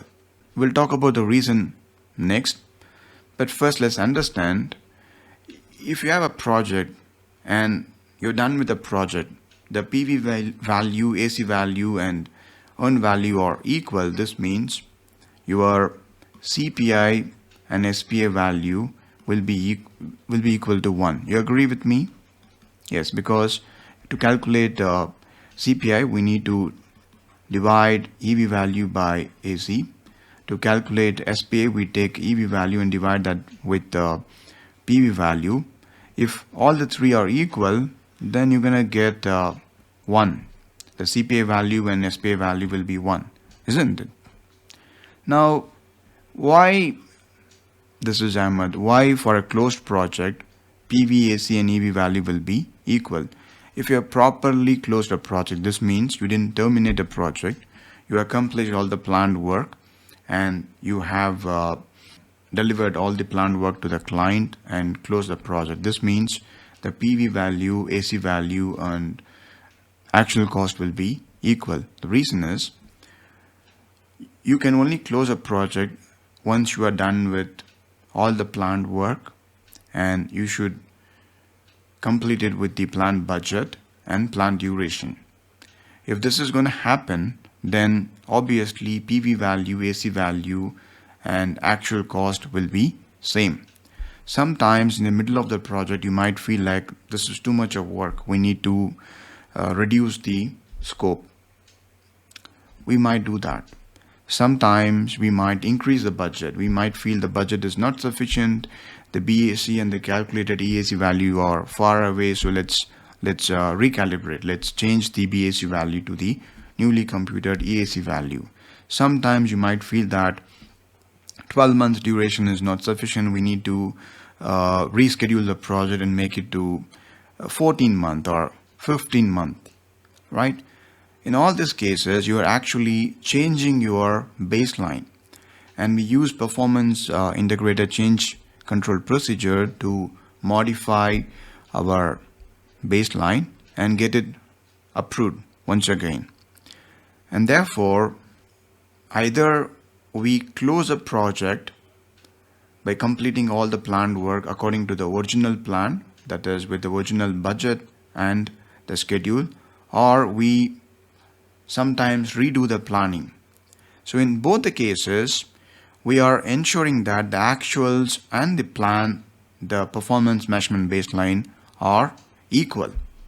And this is the reason for a completed project, a properly completed project. You plan to do some work with the budget and with some time.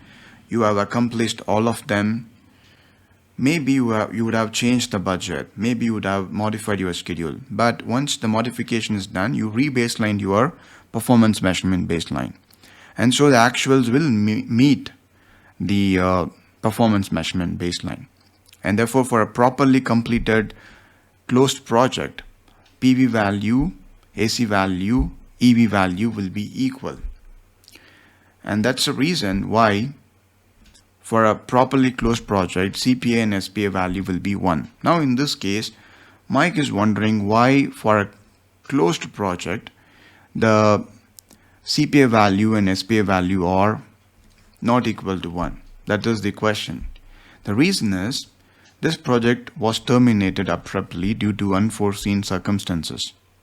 And during the time the project was terminated, the schedule performance was great and the cost performance was poor. So we just archived all the project documents, records, stored them in the repository so that it might be useful for someone in the future. Okay, so Mike is actually doing a postmortem of a previously done project and understood that this project was terminated, and that's the reason why the CPI value and SPI value are not equal to 1 for a closed project. A project will be closed for 2 reasons. 1, happy ending, everything, all the work planned got accomplished, we celebrate and close the project. Second situation is, sometimes we terminate the project for for business reasons.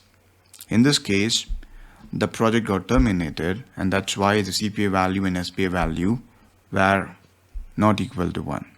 So therefore option D is right, and the other three options can be eliminated because one is done based on scope creep, another one is done you spend more money than the planned budget, another one is done we have spent more time than the planned budget. Okay, so these are irrelevant options. The right answer is option D. The project was terminated abruptly due to unforeseen circumstances, and during the time of termination the project was ahead of schedule and over budget. Great. Okay, now let's solve the fourth question. Okay, here's the final question. You can pause the video, solve this question. Once you're done with the question, you can drop your answer and the explanation in the comment, and then we will solve this question together. Okay, let's solve this question. Gilbert, a project manager, is conducting earned value management analysis and discovers that the current CPI of the project is 1.7. So this is a good sign, isn't it? The CPI value is greater than 1. Surprisingly, despite having a higher CPI, the sponsor lacks confidence in the project's performance. Okay. What could be the potential reason for this? This is a very good question. Normally, if the CPI value is greater than 1 or equal to 1, we don't have to worry, isn't it? But however, in this case, the sponsor is worried in spite having a good CPI. So what could be the reason? Okay, that's a question.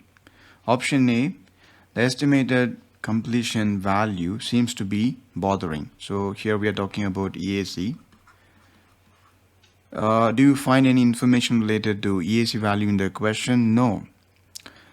Also, if the CPI value is greater than 1, this means the EAC value will be lesser than the BAC value, and this should be a good message. It should not bother people. So you can eliminate option A. Second is the planned value is greater than the earned value. So in this case, what will happen? In the question, you do not find any information related to either planned value or earned value, and you need PV value to calculate SPI. There's no remarks about SPI in the question. So let's say if you're calculating SPI with the EV divided by PV, if the PV value is greater than the EV, then definitely the SPI value will be lesser than 1. This is not a good situation. If your SPI value is, let's say, 0.8, then you are behind the schedule. Well, this could be another reason why the sponsor might feel not okay about the project. But the question in the question, it's clearly mentioned, looking at the CPI, the sponsor is not confident about the project performance. So you can keep this option open. Let's see option C, that the team did not reference the lessons learned repository during cost estimation. This is also a good option. I will tell you why in a moment. Let's see option D. There have been recent changes to the cost baseline to accommodate additional funding. Well, adding additional funding to the cost baseline will increase the cost baseline. Cost baseline is the other name for BAC. You know this, isn't it? BAC is also called as total planned value. Now, BAC has nothing to do with CPI value. Though you have increased your BAC value, let's say originally you had $12 million, now you have increased it to $15 million. This numbers doesn't have any influence over CPI, because CPI is calculated based on, as on today, how much worth of work we have earned, and for that how much money we have actually spent. So irrespective of change done to the BAC value, otherwise called as a cost baseline, EV and AC remains the same. So they are not influenced by the BAC value. Alright. Maybe if you calculate EAC value or ETC value or TCPI, then you can think about change in the cost baseline. However, if you are concerned about CPI value, BAC value nothing to do with the CPI value. So you can eliminate this option as well. Now, the right answer is option C. The reason is, in the previous part of this lecture, we discussed about the importance of establishing a reliable, realistic performance measurement baseline. And performance measurement baseline is made of three things: the cost, the schedule, and the scope information. Let's say you didn't estimate your cost, the money required to do the planned work properly. Let's say we have overestimated the numbers. Okay, let's say a work package, realistically speaking, may not take $5,000, but your team and you have estimated it's going to take $10,000. We overestimated the numbers, the cost. Now, with this, if you formed a baseline, obviously the actual spendings will be lesser than the planned budget, isn't it? The reason is you have overestimated the numbers. And this is one of the reasons why you get better CPI in spite you didn't do well in your project. There are many valid reasons for having good CPI value, like you have reduced quality issues, minimal project problems, effective risk identification and management, proper stakeholder engagement, issue management, and all these things will help us to maintain or gain a good CPI value in the project. However, there is also a problem we have with having a higher CPI value, and the problem is overestimation. Let's say you and your team members have overestimated the work. As I already mentioned, let's say you might need only $5,000 to do a work, but we overestimated it and made an estimate of, let's say, $8,000 because of various reasons. Maybe we are not aware of the work to the fullest, or we assume the work is very complex, and because of this we estimated a lot of money, but in reality we are not really using that much amount of money. So here you are not doing any good work. You have only increased the reference. You are spending the required amount of money, but you have created the reference by doing overestimation, and that's why you see a better CPI. And this is the reason why your sponsor is not happy about the situation, is a little bit concerned about the situation. So the right answer is option C. Team did not reference the lessons learned repository during cost estimation. Estimations are guesswork, but we have to make educated guesses. In case if you're dealing with certain work packages which are very new to you, to your team members, then it's better to refer the lessons learned repository and find all the relevant lessons learned and best practices related to cost estimation and use them to make more reliable estimates. Most likely this is one of the potential reason why you see a greater CPI value. You can eliminate option B because it's related to SPI calculation. The question is around the CPI value. It has nothing to do with the SPI value. So you can eliminate option B. The right answer is C. The team did not reference the lessons learned repository during cost estimation, and that's lead to overestimation of the cost. Alright, with that we are done with solving questions. Well, you can see so many questions. You can set so many questions from EVM, and except the first question, remaining questions are not math type question. You know that, isn't it? And you would have understood how the questions are connected with other project management knowledge areas, and how EVM is associated with other project management knowledge areas. For example, if you take the second question, it is a combination of EVM and procurement management, because you need to know about the pluses and minuses of contract types, what you can do, what you cannot do with each contract type. And another question is based on a project closure. If you want to close a project, in that situation, what and all activity we will perform and how they influence the earned value management numbers, right? And this question, you see this related to estimation, this is related to planning. Though earned value management is a monitoring and control tool, it is done during execution phase of the project. But here you could see how cost estimation or schedule estimation will influence the EVM values. though planning is done upfront before we begin execution, you could see how those activities are connected with EVM, right? EVM analysis. You should understand that EVM is not only about doing calculations. You see many tricky questions in the exam, and the question might be coming from risk management or cost management or from scope development, but they might have some connection with earned value management. So skipping earned value management is not a good strategy. If you think from math question point of view, yeah, you don't have to solve that one question, because in the exam, as on today, you're going to see only one math question, and that might come from will come from EVM. You can skip this question, still you will do well. However, I won't recommend that, because EVM is more than just doing calculations.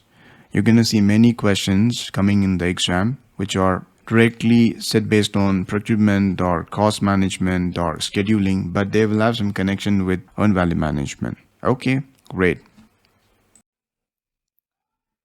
In this part of the lecture, we will discuss about what are seeds.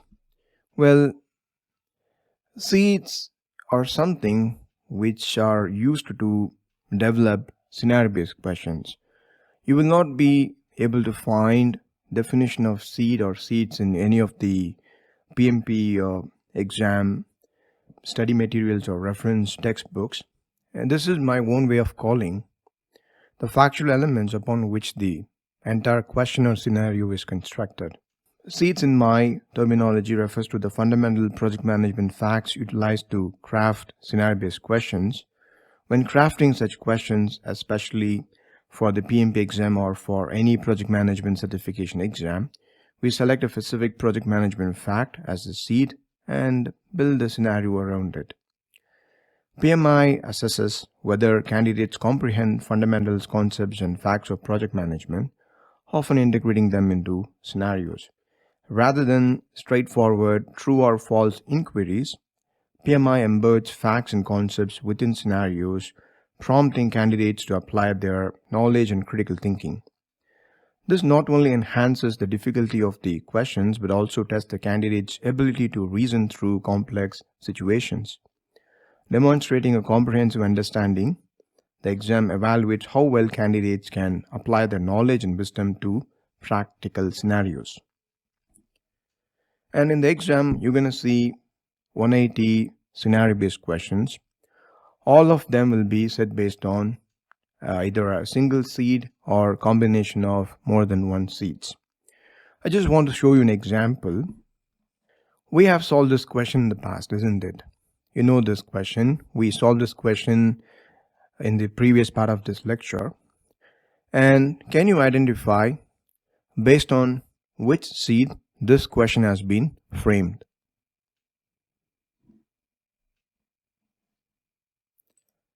Well, here is the seed.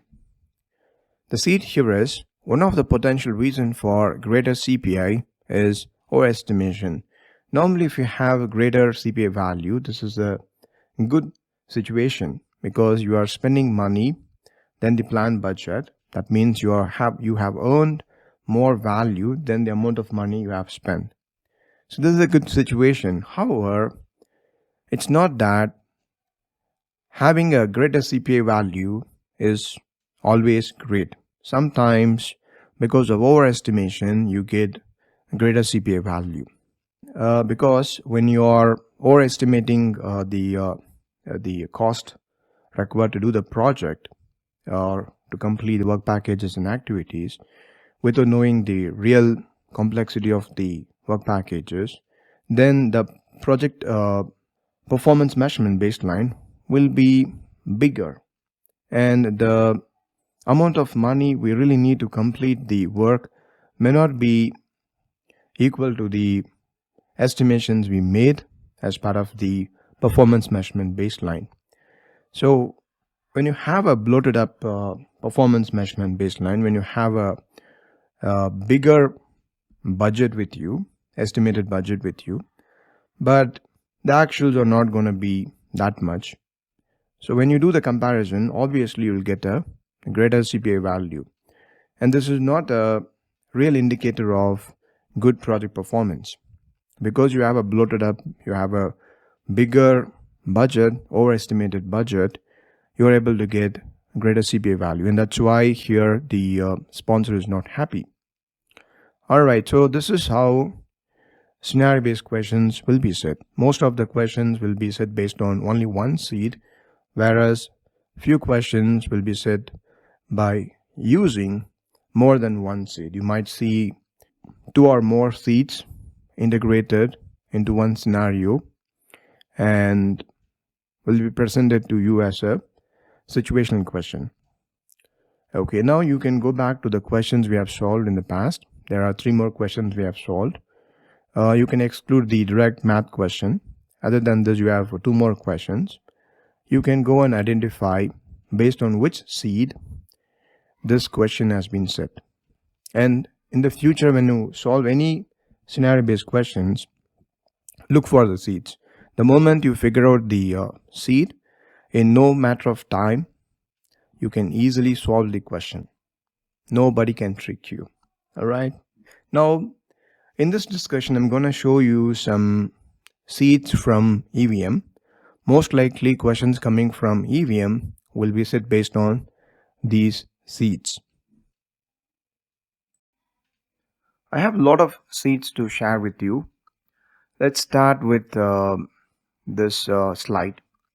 Now let's start with SPI and CPI value. You're going to see many questions in the exam based on SPI and CPI value. You can replace SPI and CPI with SV and CV. They are the same.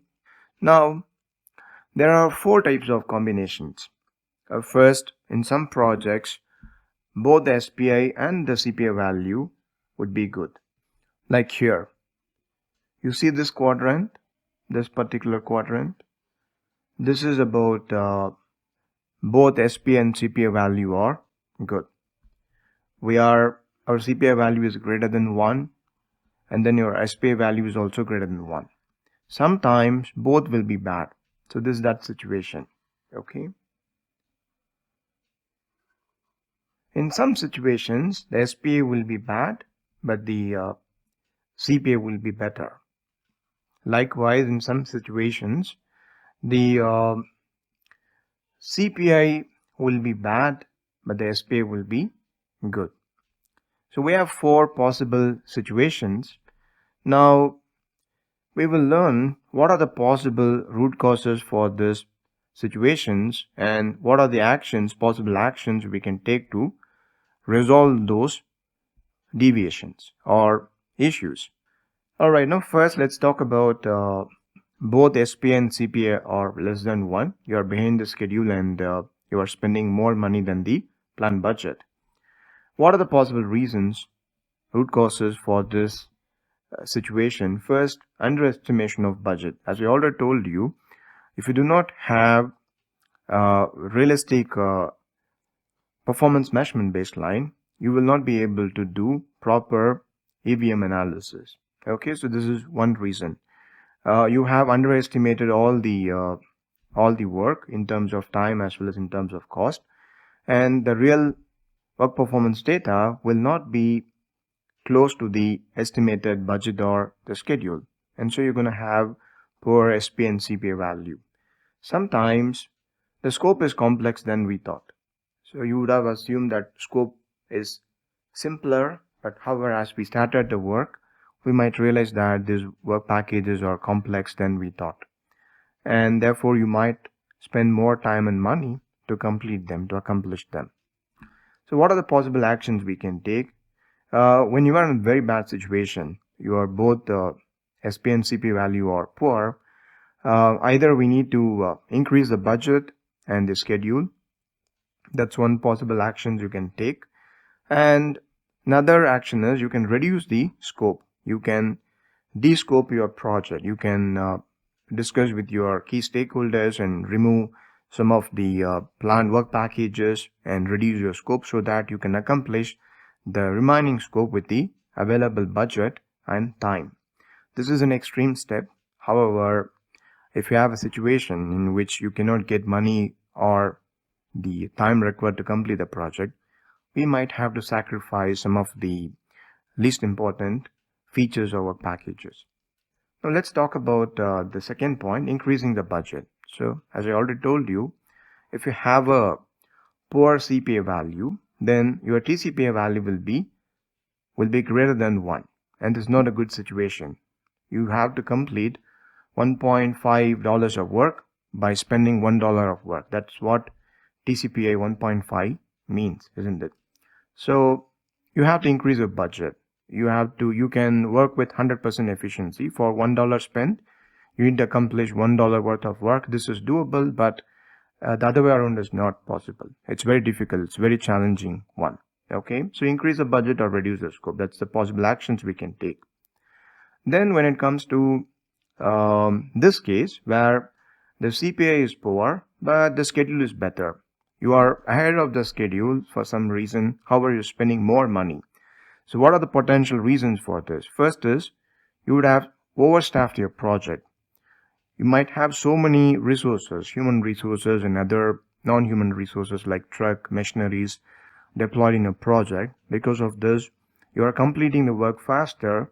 However, you are spending more money. More people, more non-human resources means more money spent. Okay, so this is one of the potential reasons for SPI value greater than 1, but CPI value is less than 1. And the second reason is task executed out of sequence, or we are executing many tasks concurrently. Normally, it is good to execute tasks in a sequential order based on the relationship and dependencies. If you're violating this and doing multiple activities concurrently because you have resources, then you are increasing the overall project risk exposure. And however, the benefit is if you have a lot of overlaps between tasks and you are doing multiple activities simultaneously, most likely you will be ahead of the schedule, but you would be spending more money. So what are the possible actions you can take to recover your project from this situation? Reduce the resources. When you reduce the resources, obviously your expenses will come down. You can think about utilizing the available float. Floats are also called as slack.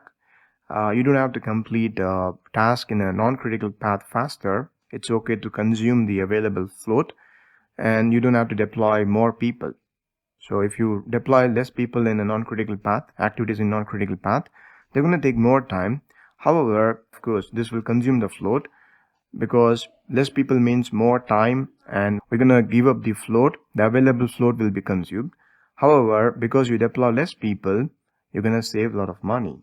Okay, so you are taking a call to do the work slower, but you want to save money because you're already ahead of the schedule. So let's use that, leverage that, and reduce the expenses.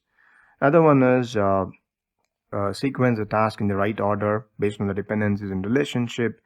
You don't have to do the work packages and activities concurrently. You don't have to spend more money. It's okay to do the work according to the established or the relationship of the depends on the relationship of the tasks. And you can also rebase for earlier completion. Sometimes if your SPI value is greater than 1, most likely you are doing well in terms of schedule, maybe for some good reason. Then you can inform your stakeholders that the project will come to closure then we expect it before the planned project finish date. And you can change your baseline, and from that, using that baseline, baseline the performance measurement baseline, you can measure the performance of the project. When it comes to CPI value greater than 1, which means you are earning more work than the amount of money you are spending. That's a good situation, but you're behind the schedule. You are doing the work not fast enough. So what are the reasons for this? Under allocation of resources, less people deployed is the opposite of this one. Because you have less people, you are saving money. However, you are behind the schedule. Another one is value engineering. So what is meant by value engineering? You are focusing on the design. You are ensuring that when you develop a product design to reduce cost and to increase functionalities, you do some design optimizations. Let's take a Toyota car, its engine. It's a perfect example for value engineering. We have a great design, reliable engine. At the same time, the maintenance cost and the manufacturing cost are lower. This is an example for value engineering. So because you did value engineering, your expenses are lower. You don't have to do rework. You don't have to work on scrap. But because you've taken meticulous effort to develop the design, you are behind the schedule. And what are the possible actions you can take? Increase the resources. You can go for crashing. You are doing really well in terms of cost. So use that cost to bring your schedule on track. You can deploy more people than the planned number of headcounts and then speed up the work. You can also go for fast tracking. This is also a possible action you can take. You don't have to staff more people. We'll talk about so you can apply fast tracking to bring the schedule on track. You don't have to spend extra money, but you can speed up the work. You can also adjust the schedule baseline if CPI value is very low. You realize that with the current SPI rate, it's impossible to complete the project according to the planned finish date. So we talk to the key stakeholders, get their approval and modify our baseline. We increase the schedule, project schedule. Then we have a good situation. Your CPI as well as SPI value are greater than 1. So what are the potential reasons? The first reason is overestimation of the budget. You see, we use this C to set the question, right? In the previous slide, we discussed about a question. I've used this C to set the question. Okay, then the second one is effective risk management. This is a good situation. Your SP and CPI value are good because you and your team members are taking effort, doing the right work to save money and time. If you are doing effective risk management, you can avoid many issues which is going to happen in the future. You are going to prevent them or mitigate them upfront, and this will let you not to spend a lot of time on doing things like rework, a lot of firefighting, fixing problems. Alright, so you are running the show very effectively by proactively managing all the potential issues which could happen in the future. Then the third one is scope simpler than expected. Yeah, this is one more reason why you have better SP and CPI. We were very pessimistic when we were going through the scope and making the estimates, so we overestimated things. But when we do the work, most of our assumptions are wrong. The work is simpler than we thought. So we have a good situation here. And because of this, we have a better CPI and SPI value. So what are the possible actions we can take? Expand the scope or quality. You can talk to the customer. Hey buddy, see, our project is doing really well. The cost performance is more. The schedule performance is also great. So we will have extra money and time. So do you really want to do anything additional to what we originally planned? This is a win-win situation. We have time and money, and if you're gonna add extra features, exciters, or some quality related functionalities and so on, people might like your product. So would you like to add extra feature, or you want to do any additional testing to ensure the robustness or quality of your product? Most likely your client will say yes, because you're not going to ask more money or time. So this is one action you can take. Another one is reduce overall risk exposure of the project. If you have extra time and money, either you can do more work, extra work than the planned work, or increase the quality of the product by doing extra testing. Sometimes you can also look out for, is there any opportunities or threats out there. You will do a deep dive to identify all possible potential issues, otherwise called as risk. Some risks are negative, some risks are positive risk, otherwise called as opportunities. We spend this extra time and money we have in managing risks. So to manage risks, we need to prepare risk responses, and risk responses are not for free. Nothing is for free in project management.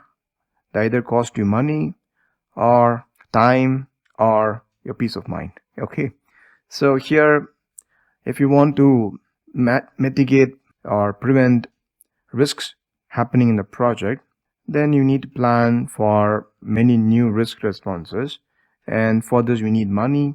So you can use the extra time and money to plan and execute the risk responses. By doing so, you can bring down your overall project risk exposure. Then you can re-baseline for early completion. You can inform your client, do you want to do anything extra? No, I don't want. Let's reduce the time and the budget.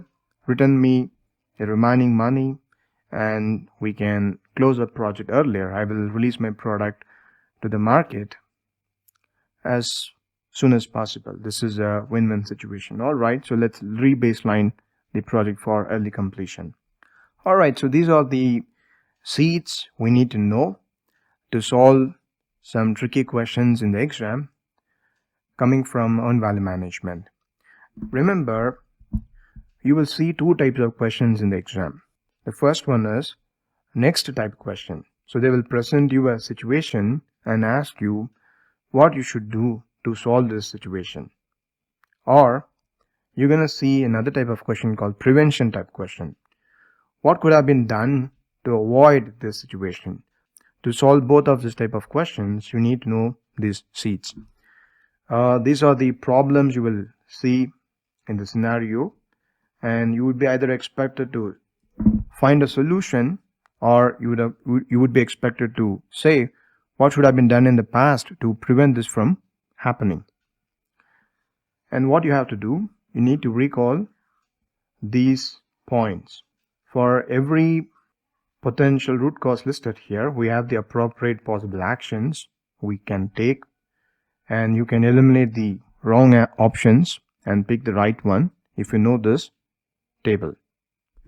We have some more seeds from EVM. Sometimes in the exam, they won't directly ask you to calculate SPI or CPI value. They will indirectly inform you to calculate SPI or CPI value or other EVM metrics. If you see, are we delivering more or less work than planned, then they are expecting us to calculate SV or SPI value. If you see, when will the project finish, then you need to compute schedule at completion. If they ask you, are we currently over or under the budget, obviously they are expecting us to calculate cost performance. You either use CV or CPI calculation. And what is the remaining work likely to cost? So if you see this in the question, then they are asking you to calculate estimate to complete. You see how much money we most likely need to complete the remaining work. We have accomplished some work and we want to know the forecast for the remaining work. How much more money we need to complete the remaining work. What is the entire project likely to cost? So the original plan is BAC, and most likely cost for the entire project would be EAC, right? Estimated completion. And how much will the project be over or under the budget at the end of the project? So at the end of the project means we need to consider BAC value and EAC value and figure out variance at completion, right? Finally, what is driving the significant cost or and schedule variance? So this is about telling because of what we have the situation. So you can use the previous slide, the content from the previous slide to judge. All right.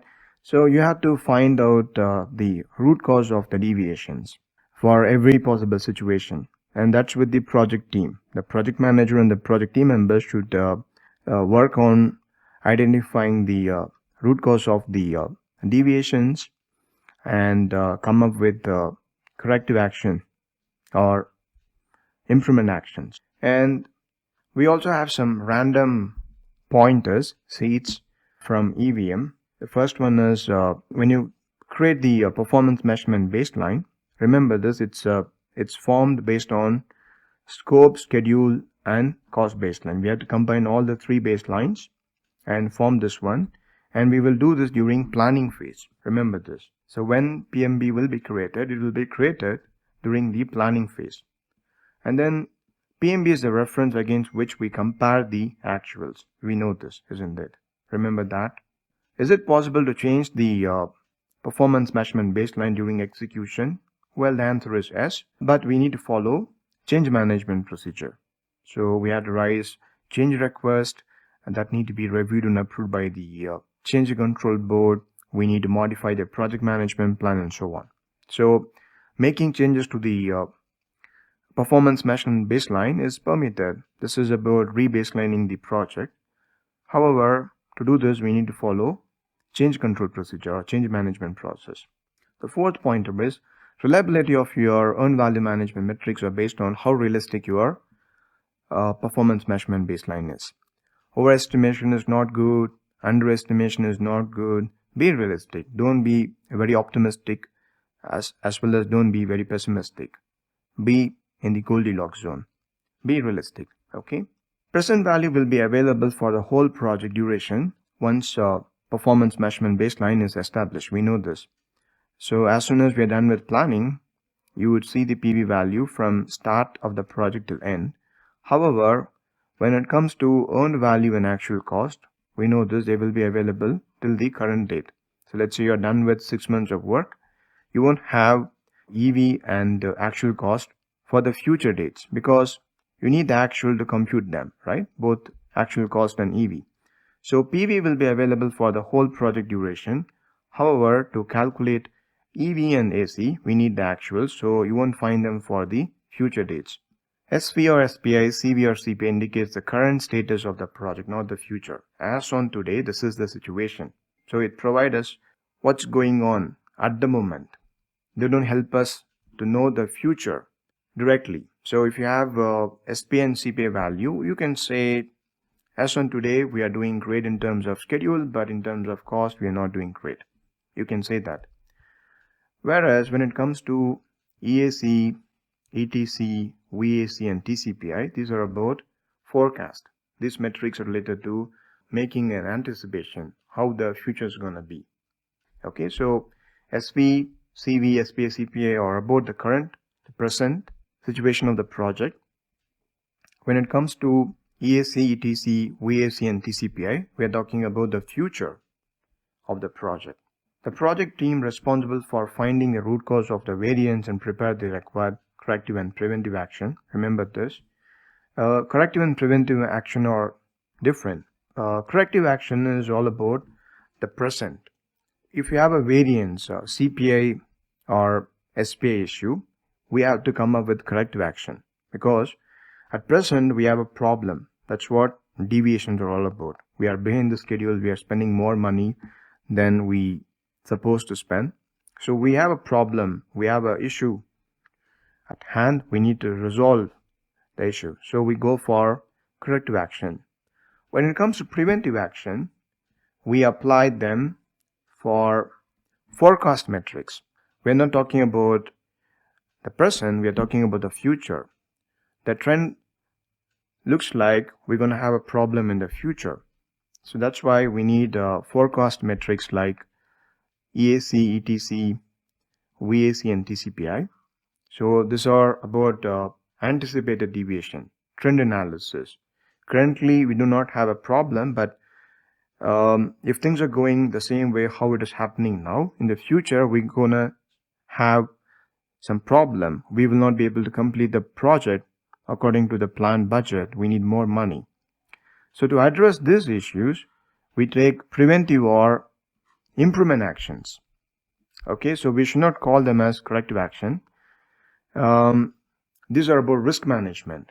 We anticipate something gonna go wrong in the future. We are now aware of it. So we will take some actions to prevent them from happening or mitigate them. So this is about risk management.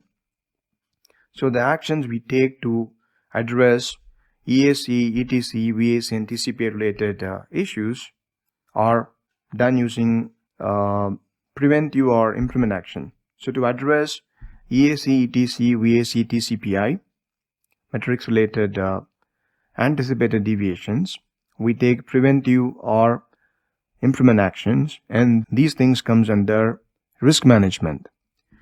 When it comes to SV and CV issues, we already have an issue open, and to address it, we take corrective action. This is about issue management. So they are different. Remember this, okay? You have to be very careful. If it is issue management, we enter it into the issue log. We use the management reserve. If you're gonna manage risk, then we update them in the risk register, and we use contingency reserve. So they are very different. I'll make another video on issue and risk management. The next point is we maintain an acceptable level of variance for each metrics and shall not react for deviations which are within this acceptable limits. At any given point in time, there will be some amount of variance, whether you calculate SV or CV. Let's say in your project you are calculating SV and CV value on weekly basis. Every time you won't get 0. There will be some amount of variance, and we should define an acceptable level of variance. Any variance you're going to have in SPI or CPI calculation, if they're within the permitted limits, you don't have to take, as a project manager, you don't have to take any actions, and it is okay. All right. Of course, we need to get this, we need to get the agreement from the key stakeholders for this, for these acceptable level of variance for each metrics, EVM metrics. But in every project, we will define this acceptable level of variance. You have a deviation within this limit, we don't react, we just accept them. But if the variance is above this threshold, this acceptable level of variance, then we are expected to take effective corrective or preventive action. EVM reporting promotes stakeholder engagement. That's why we do this. To do EVM analysis, we need to put effort and time. And why we do this? We want to tell people that how the project is doing. This is about transparency. We want to let people to know how things are going. Are they in line with their expectations? If not, we need to inform them and take their support to manage the project issues. And this will promote trust. This is all about stakeholder engagement. All right, your stakeholders will be knowing what's happening in the project, and because you are letting them to know what's going on in the project regularly, they will support you. They will help you to succeed in the project. And how frequently we need to share this EVM reports to the stakeholders will be available inside the communication management plan. And if you want to know the acceptable level of variance, I'm going to the previous point. If you want to know the acceptable level of variance, CPI and SPI values, you need to refer to schedule management plan and cost management plan. Remember this, because find the acceptable level of variance for SPI and CPI value inside schedule management plan and cost management plan. Finally, for a successful completed project, the EV, AC and PV value will be same, and so SPI and CPI value will be equal. You remember we use this C to set a question. For a terminated project, SPI and CPI values may not be equal to 1. But for a properly completed project, because EV, AC, PV value will be equal during the project closure, the CPI and SPI value will be 1. Well, that's all about the pointers. In case if you find new pointers when you go through EVM during your study plan, let me know them in the comments. Great, so we are done with EVM SEEDS. I will see you in the next part of the lecture. If you like the practice questions and the SEEDS discussion, and if you want to solve many more practice questions for your PMP exam, the good news is we have a lot of questions in our website, ganscholar.com, and many of them are for free. Moreover, in our website, you have a fully functional mock simulator with 180 questions absolutely for free. Yes, you're right. Fully functional PMP exam mock simulator with 180 high-quality scenario-based questions absolutely free. You can go and try those questions. You find all the functionalities and features you would expect from a PMP exam mock simulator, like drag and drop type questions, multiple correct answer type questions, detailed explanation for all the questions and the right answers, plus a detailed test report to evaluate and find how you performed in your mock test. and many more. So please go to the link provided in the description to use this free mock and strengthen your exam preparation strategy. If you like our free mock, you can also purchase other question sets for a very affordable price. We are in the last part of the lecture. I hope you find this lecture on earned value management insightful and engaging. Before we conclude, I want to draw our attention to an essential component of our learning process, that is, practice. Learning without practice is incomplete. It's like reading a recipe but never stepping into the kitchen to cook. To truly grasp and internalize the concepts we have discussed today, active participation is key. So I have prepared a worksheet for you, which I believe will help you in solidifying your understanding. You can find the link to download this worksheet PDF in the video description. Inside this worksheet, you will find a set of thought-provoking questions and exercises. You will find the answers to these exercises in the same worksheet in the later part of it. Please do not overlook these exercises. Completing them is vital to ensure that your knowledge retention is strong and your grasp of concepts is thorough. Have a look on this worksheet. We have many exercises. This worksheet consists of, in total, 7 exercises, each designed to challenge and reinforce your understanding.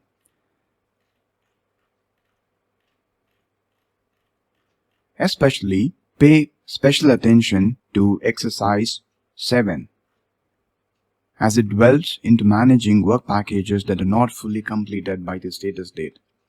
If you remember, during our earlier discussions, when we discussed about finding earned value, we assumed all the finished work packages till the status date are 100% done.